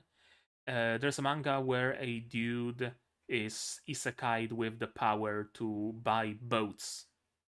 He has like an online menu store and he can buy boats from like a simple rowboat all the way to like a transatlantic cruise ship. And he gathers money and buys like progressively higher tier boats, and each has their own uses. It's fun.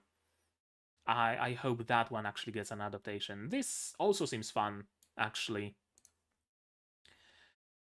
Magic Maker, Isekai Maho no Tsukurikata. Magic Maker, how to make magic in another world.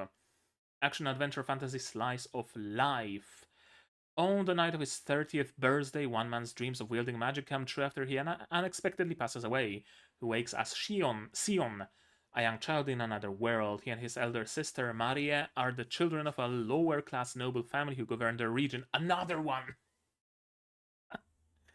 After receiving conflicting messages from their father, Sion and Maria set out on an adventure to uncover the magic. Another one where they get isekai'd as a low-class noble and learn magic. Studio Dean. Isekai Magic Reincarnation Incest. Cool. We were missing that so far in our Isekai slop. What else did Dean make? A bunch of other Isekai. Sailor Moon. Some yaoi hands kind of shows.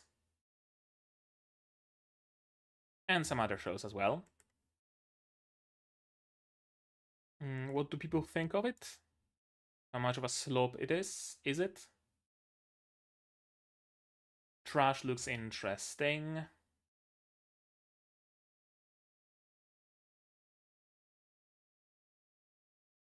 Nothing special but fun enough. Let's see the trailer.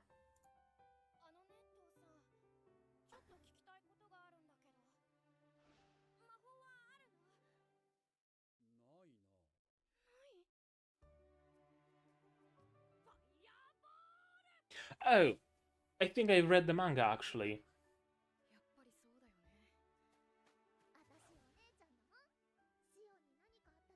I'm not sure though.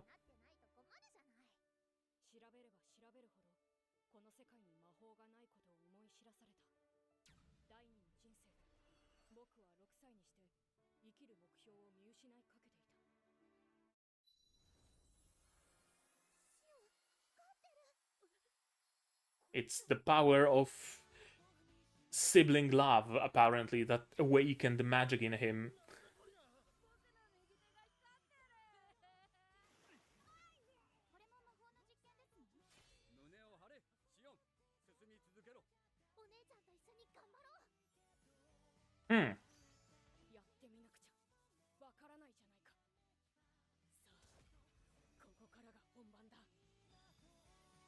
Seems interesting, actually.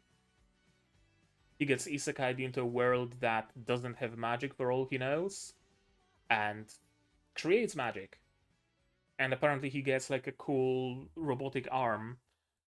Maybe could either be a prosthetic or could not be a prosthetic. Would be fun if it was a prosthetic. I like prosthetics.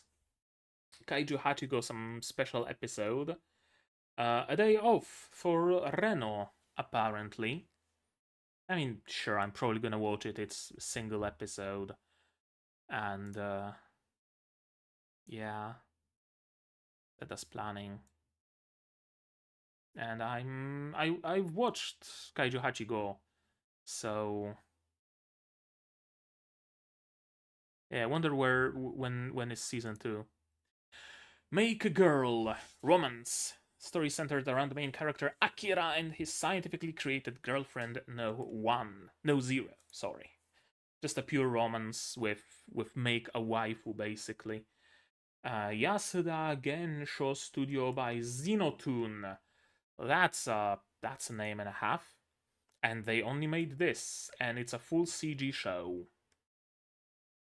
Let's see the trailer. Maybe it's another Land of the Lustrous.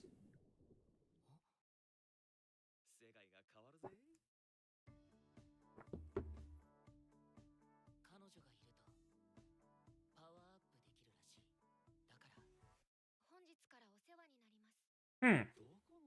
It doesn't look bad. Okay, it does, at times.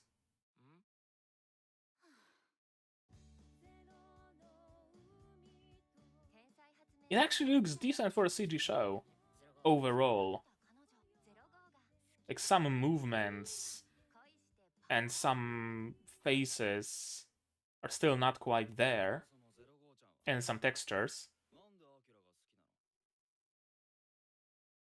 But other than that, it actually looks good.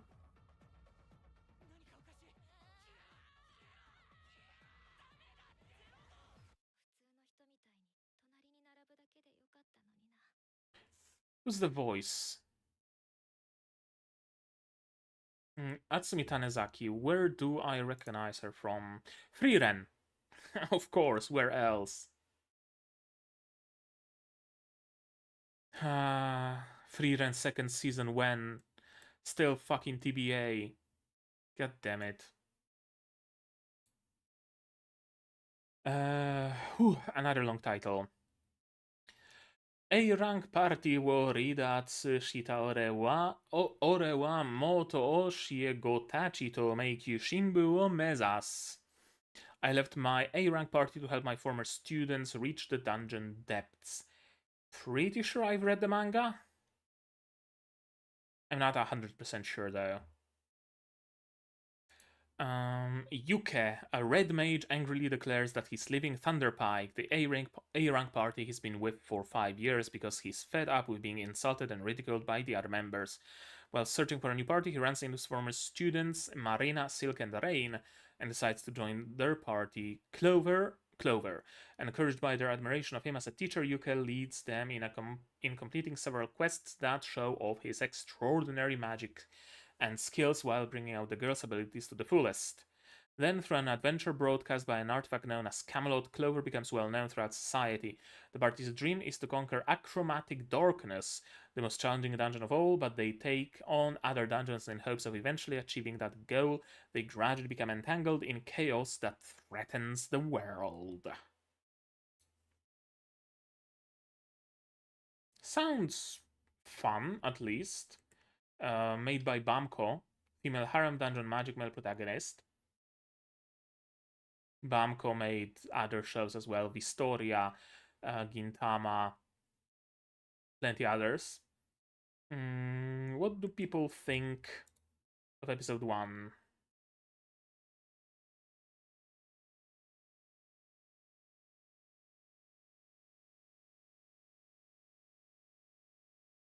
Cliche, but avoids a lot of pitfalls.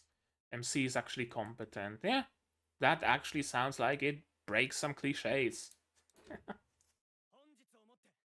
Let's see the trailer.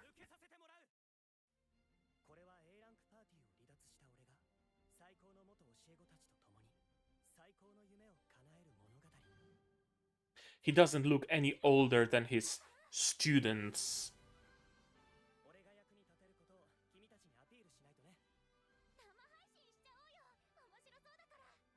And they're streamers to boot. That's actually an interesting premise, though. People going into dungeons and conquering them and live streaming their progress.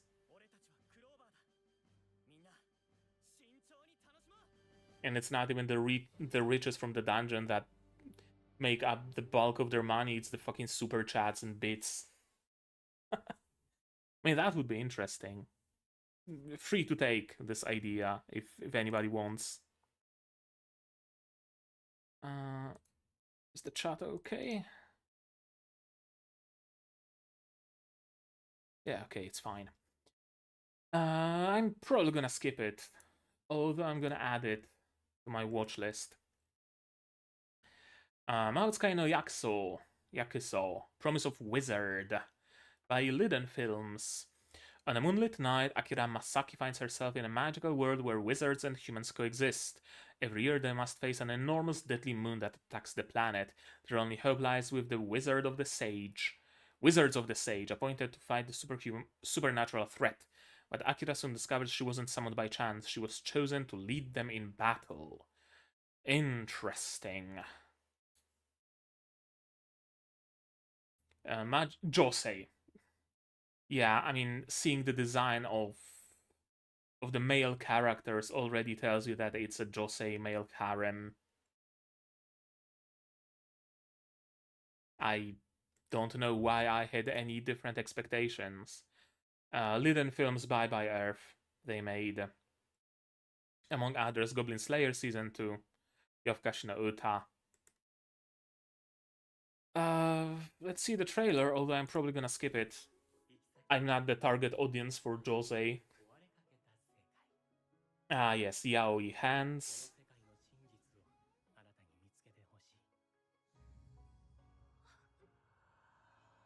Classic plain girl look to the main character. The princely archetype. The wild archetype. Or like the free spirit archetype. The goth archetype. Brooding and dark, but with a heart of gold. The studious nerd.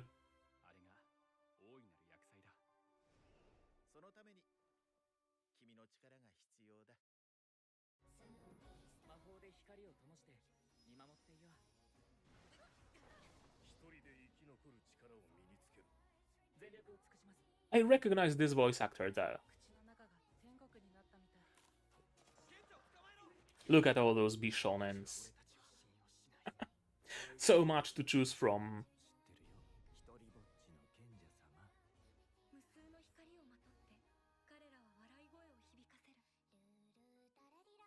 They could make a gacha game based on this with the amount of bishonens. And of course recommended Kuroshitsuji, yeah, Vanita no Carte. You know what? I don't feel like looking for the voice actor, I thought. Skip. Project Sekai. Kwarata Sekai. Oh, it's a movie about Hatsune Miku. Grisaya, another season. Haven't seen the previous ones. I have seen the first season of Grisaya, haven't seen the others though. Ishura, second season. Momentary Lily. Robotic invaders wiped out all life, but Renge fights to survive using her powers. With no memories, she roams the city until she meets 5 other young women, each with unique abilities. Together they make the most of their lives, cooking delicious meals between battles with mechanical monstrosities. As they uncover the secrets of their powers and pasts, they find strength in their friendship. Like a cross between Strike Witches and Zom 100, feels to me. Post-apo video games, female cast, swordplay, henshin, urban, female protagonist, urban, food, CG, survival, parody, superpower, CGDCT, chibi, tragedy, amnesia. Surprised to not see any like LGBTQ themes. That's like a prime candidate for a nice Yuri show. Studio Gohands. Don't think I'm familiar. Oh, they made the one with the big cat. And they made the series of those. And they made Handshakers. Oh boy, Handshakers. Handshakers was so fucking weird. Like, I can't fully remember what was the deal with Handshakers. But I believe... well, first of all, it was fairly experimental. I believe they filmed it in like increased frame rate, and they employed some really fucking weird camera. Like, camera was constantly moving and swirling and twirling, and it was almost nauseating. I had a very similar feeling when watching the Hobbit movie in a cinema, filmed at 48 FPS instead of standard 24. It was weird. I watched like half the first episode and just dropped it. Seitokai, Yakuin Domo, Coppelion, and some other shows. Let's see the trailer. For Momentary Lily. Recommended Madoka, Assault Lily Bouquet.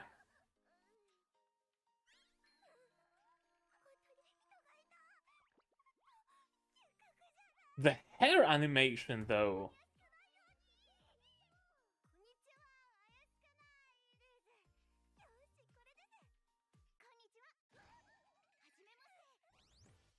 The hair, though. Jesus Christ.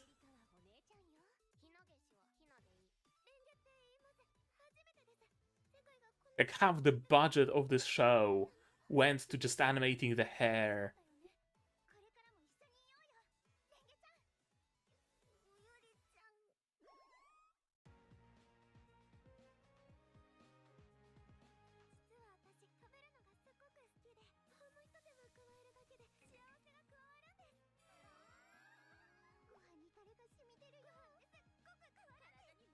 The hair, though.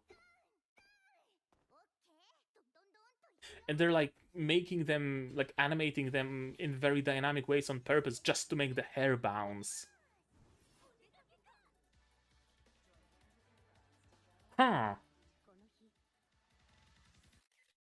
Damn, the animation is crazy. The music! That growl. And again, the fucking hair.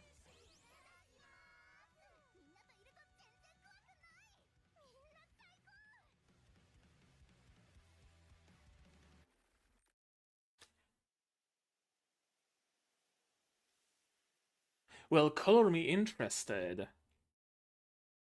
Color me interested. Another season of Ano Exorcist. And then we have Slice of Life Sports, Sorairo Utility. Minami Aoba was troubled. She has no particular strengths or things she wanted to do. Is it okay for her high school life to end at such an ordinary supporting character? Leaving school behind, Minami searches for her own special uniqueness. She stumbles upon the nearby golf practice range by chance, approached by part-time worker Haruka Akane. Minami grasps the golf club, the utility, and thus it was the encounter between Minami and golf. Winning is not the only thing in golf. Everything related to golf is enjoyable. Together with the genius golfer Haruka and Ayaka Hoshimi, who aspires to be an influencer, they seek the moment when they can become the protagonist. As a super beginner, Minami swings her club once again today. So it's just golfing with cute girls doing cute golfing. CG and shogi, apparently, besides golf. And it's made by Yostar Pictures, which is doubly interesting. How much Yostar Pictures pivoted from just making PVs for Yostar gachas into actually making proper shows, right? Sentai Daishikaku, Sorairo Utility. Probably gonna be a skip, but let's see the trailer at least.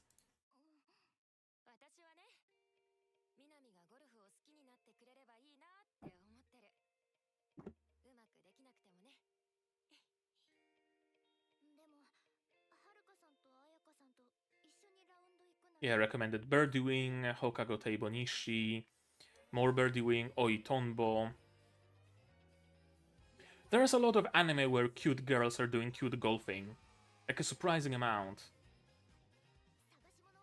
Is golf really this popular in Japan?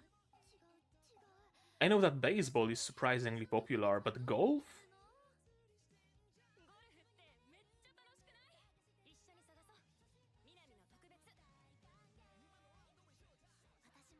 Nice music.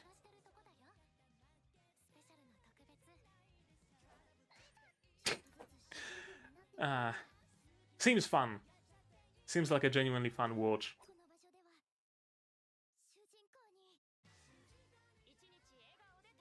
Probably not much to talk about though.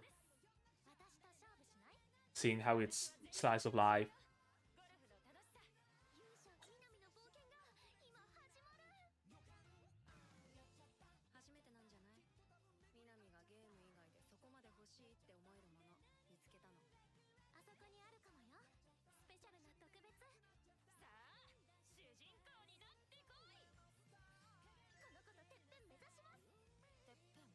That's a very long trailer, also. Like, it continues and continues. Okay, finally. Oh, it's only 2 minutes, but it really felt long. Watch list, but I'm gonna skip on it. This is just plainly some shoujo, so I'm not even interested. Another probably shoujo.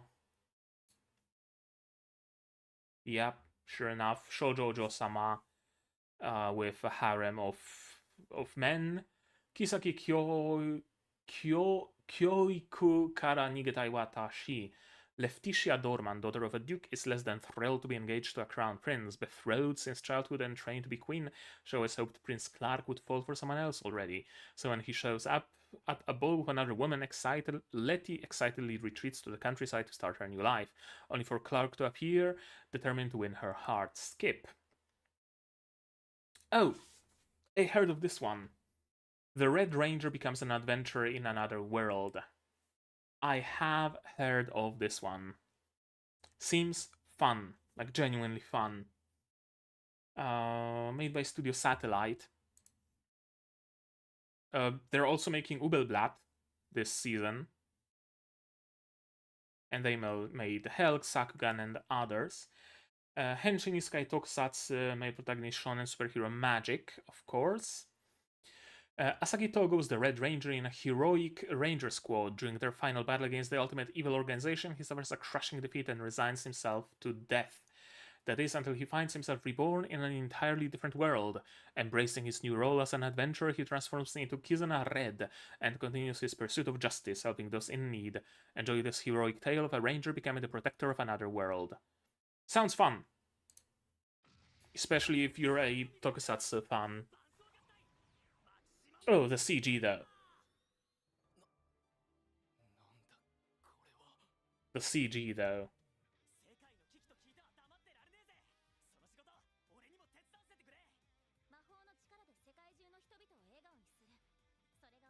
Gotta have a busty witch.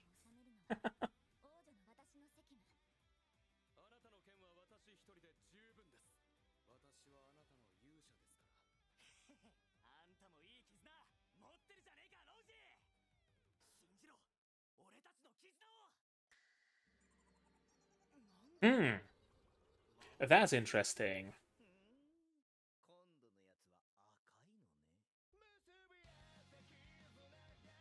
That's a very interesting visual. Toothy grins appearing out of nowhere.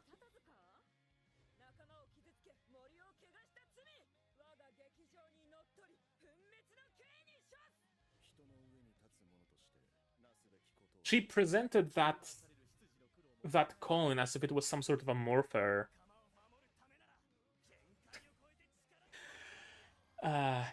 Together with the witch in a Megazord cockpit.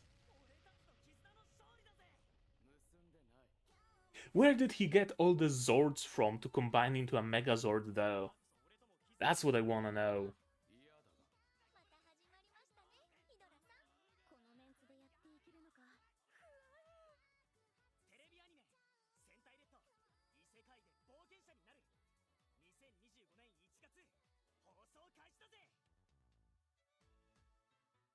Could be fun.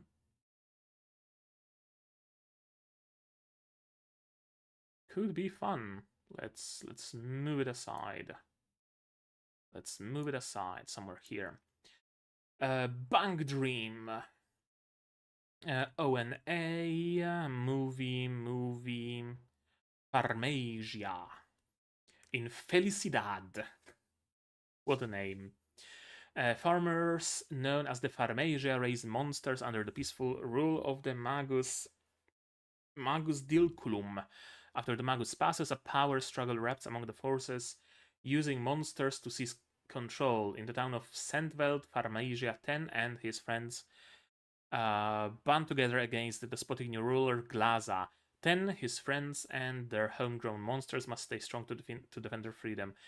It looks to me like a Pokemon ripoff. Is it based on a game? Sure enough, it's based on a game. I'm probably gonna skip it.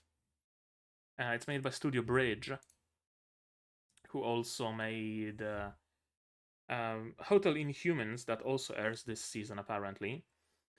Shaman King, Yu-Gi-Oh, Card Fight, and others. Let's see the trailer.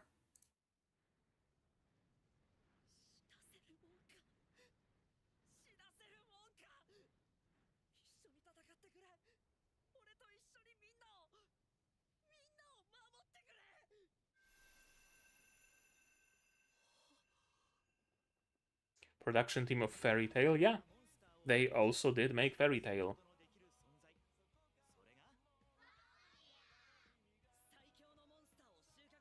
Certainly looks like Fairy Tail.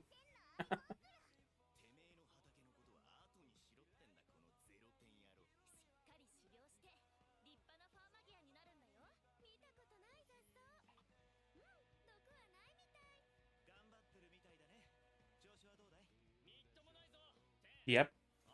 Really looks like Fairy Tail. Visually.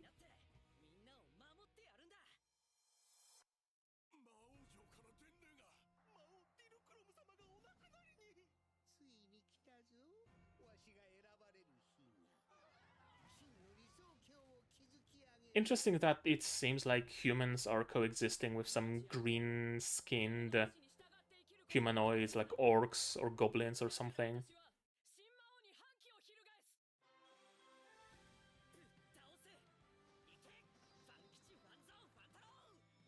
Yeah, it's just Pokemon.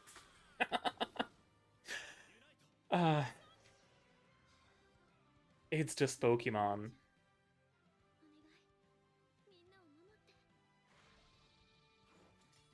And the glasses girl looks like Neon from Nikkei.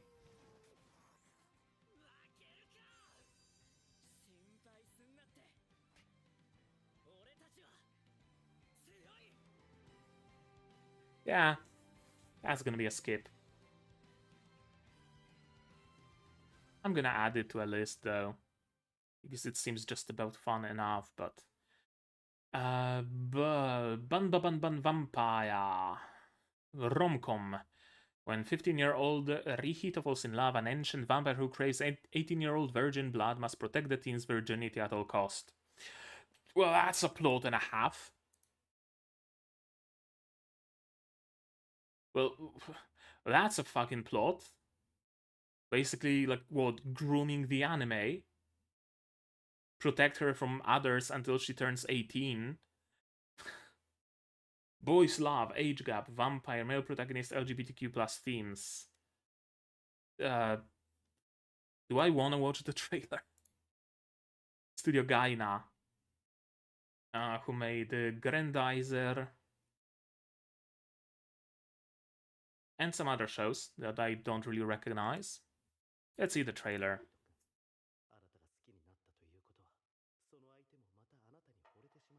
That's a very yaoi art style.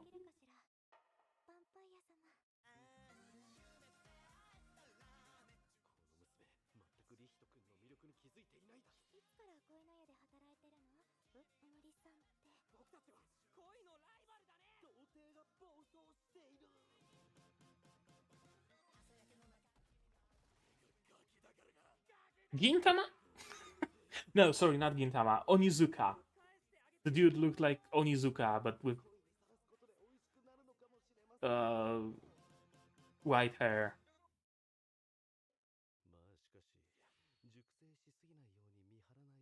That's a dude.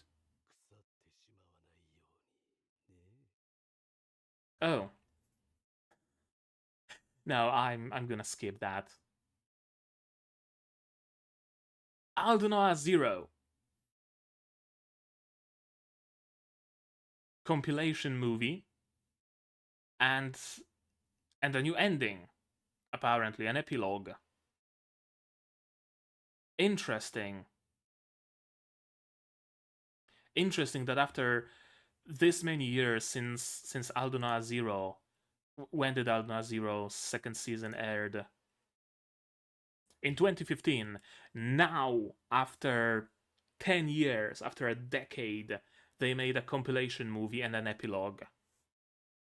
Huh. They took their sweet time, didn't they? New Precure, another new Precure, two new Precure shows in a single season. Well, that's interesting. Aquarion. That's probably like what, another Aquarion, another season or something. Haven't seen any Aquarians. Special second season movie, second season short. New entry, new card fight, and a bunch of movies, ONAs, TV shorts, and a bunch of hentais, and that's it. We're done. We are officially done. Now I'm gonna have to weed through them and select like 4.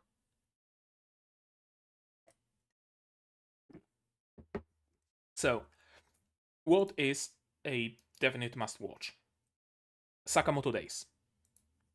That's like definitely.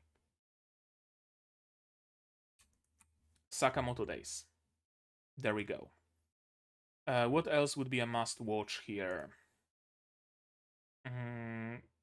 Yeah, House MD.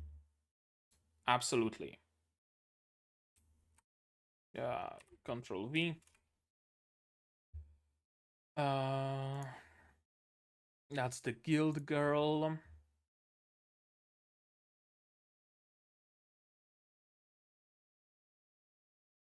Oh, how did it connect to tabs? Salaryman in Another World, Isekai, bunch of Isekais. Unnamed Memory second season. Yeah, I kind of want to watch it as well.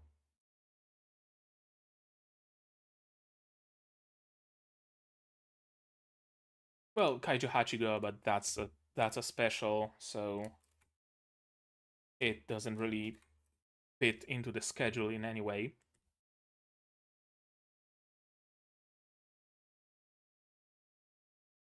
Okay, one more. I gotta pick. At most, because I still have... What? No, I could pick 2. I don't want to burn out, though. Yeah, I don't want to burn out, because I still have Shangri-La. Hmm. I think we can, in the face of this many shows, I think I'm gonna reject most isekais here.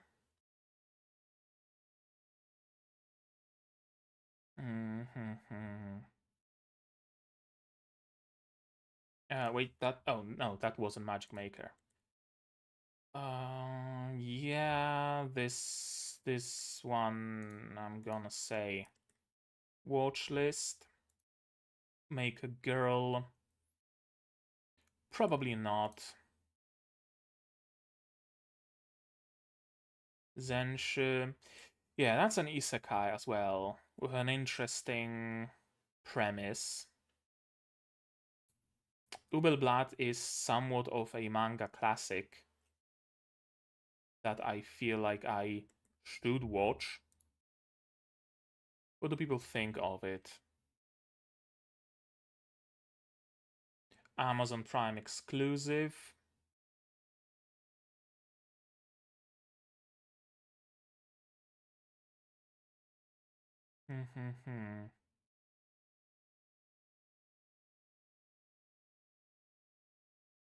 And what do people think of the first episode, I wonder?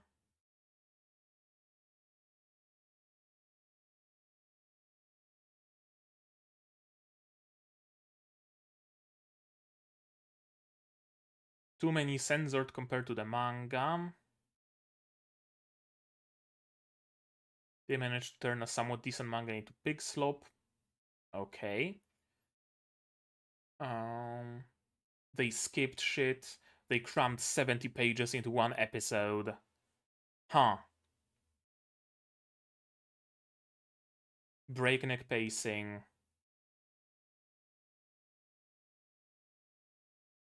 Okay, so it seems like it's not the best adaptation.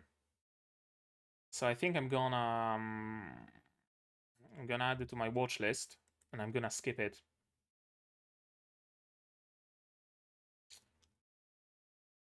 Now, Momentary Lily seems interesting.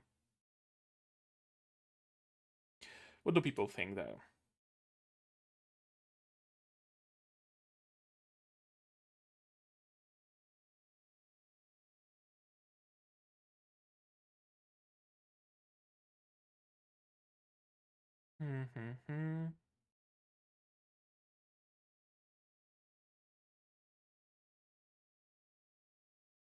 Chaotic.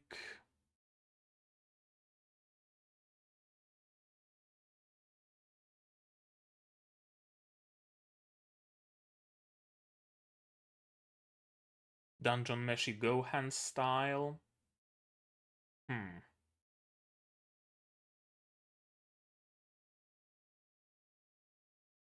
I don't know. What about the second season? The second episode.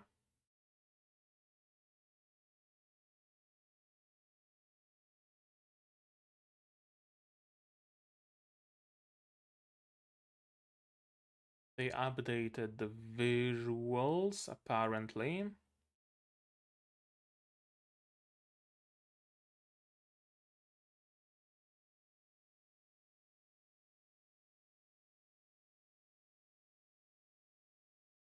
have no idea what's happening. I don't know. Red Ranger. What do people think? Not much, because it hasn't aired yet. Yeah. Magic Maker. What do people think?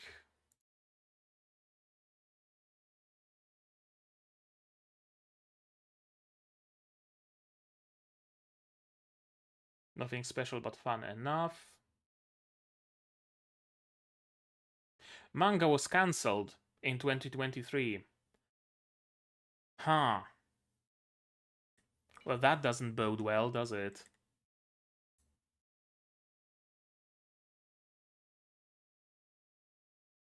I think I'm gonna add it to my watch list and otherwise skip it.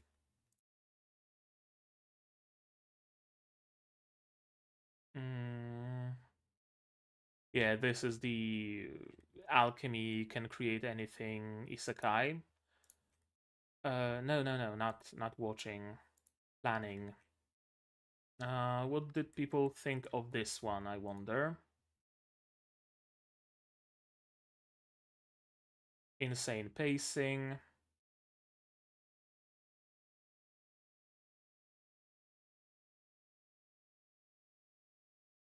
And Zenshi. What do people think of this one?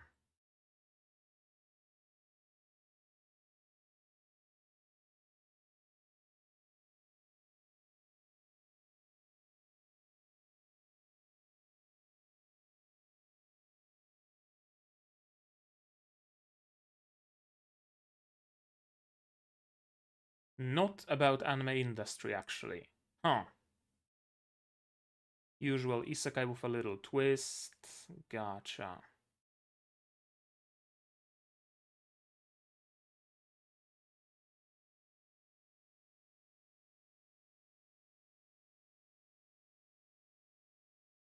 I'm not sure, actually. Damn.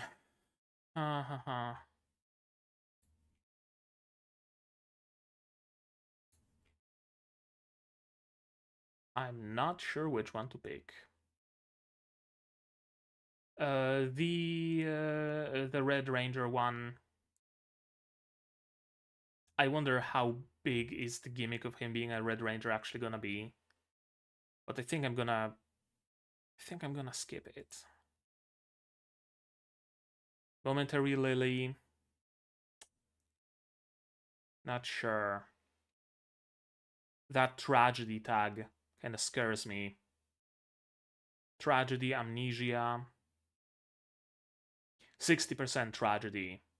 Tragic events, unhappy endings. And also it's already 2 episodes in. So I'm gonna save it, but otherwise skip it.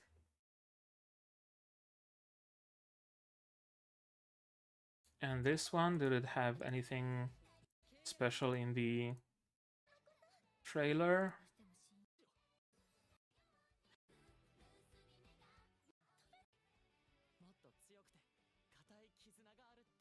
Not really. I think Zenshu seems fun.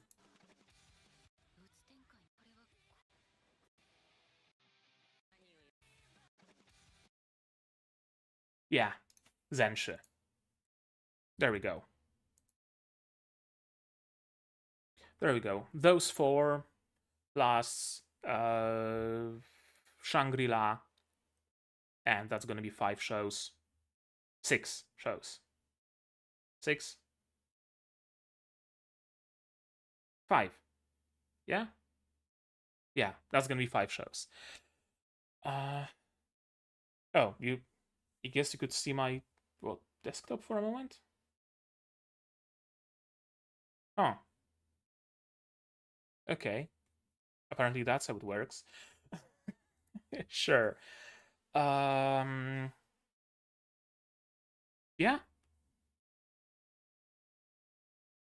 Yeah, I think that's gonna be it.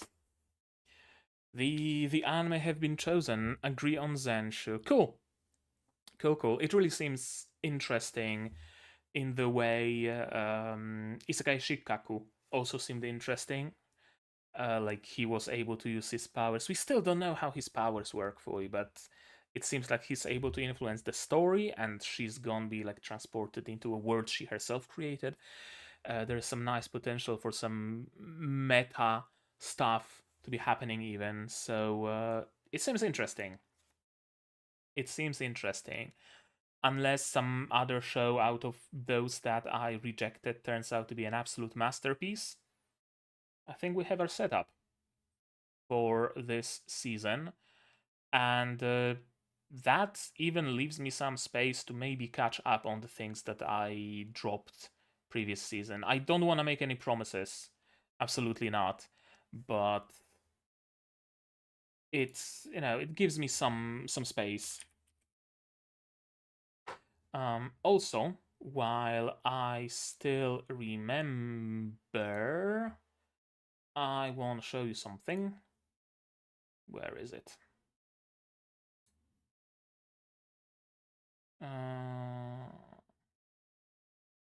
Drafts. Yeah.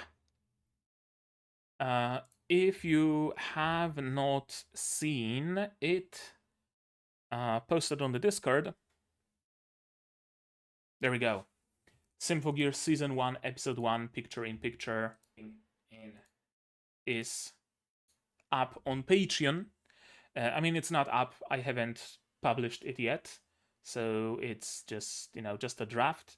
I think I'm gonna upload all of them first, and then I'm gonna be releasing them like one every day or something. I still don't know which tier I'm gonna put them in, whether the $5 tier or the $10 tier. I'll think about that. And YouTube also now, Patreon also now gives me the ability to like sell an entire collection of posts in like one bundle, one-time purchase, or sell individual posts. I'll think about that, maybe.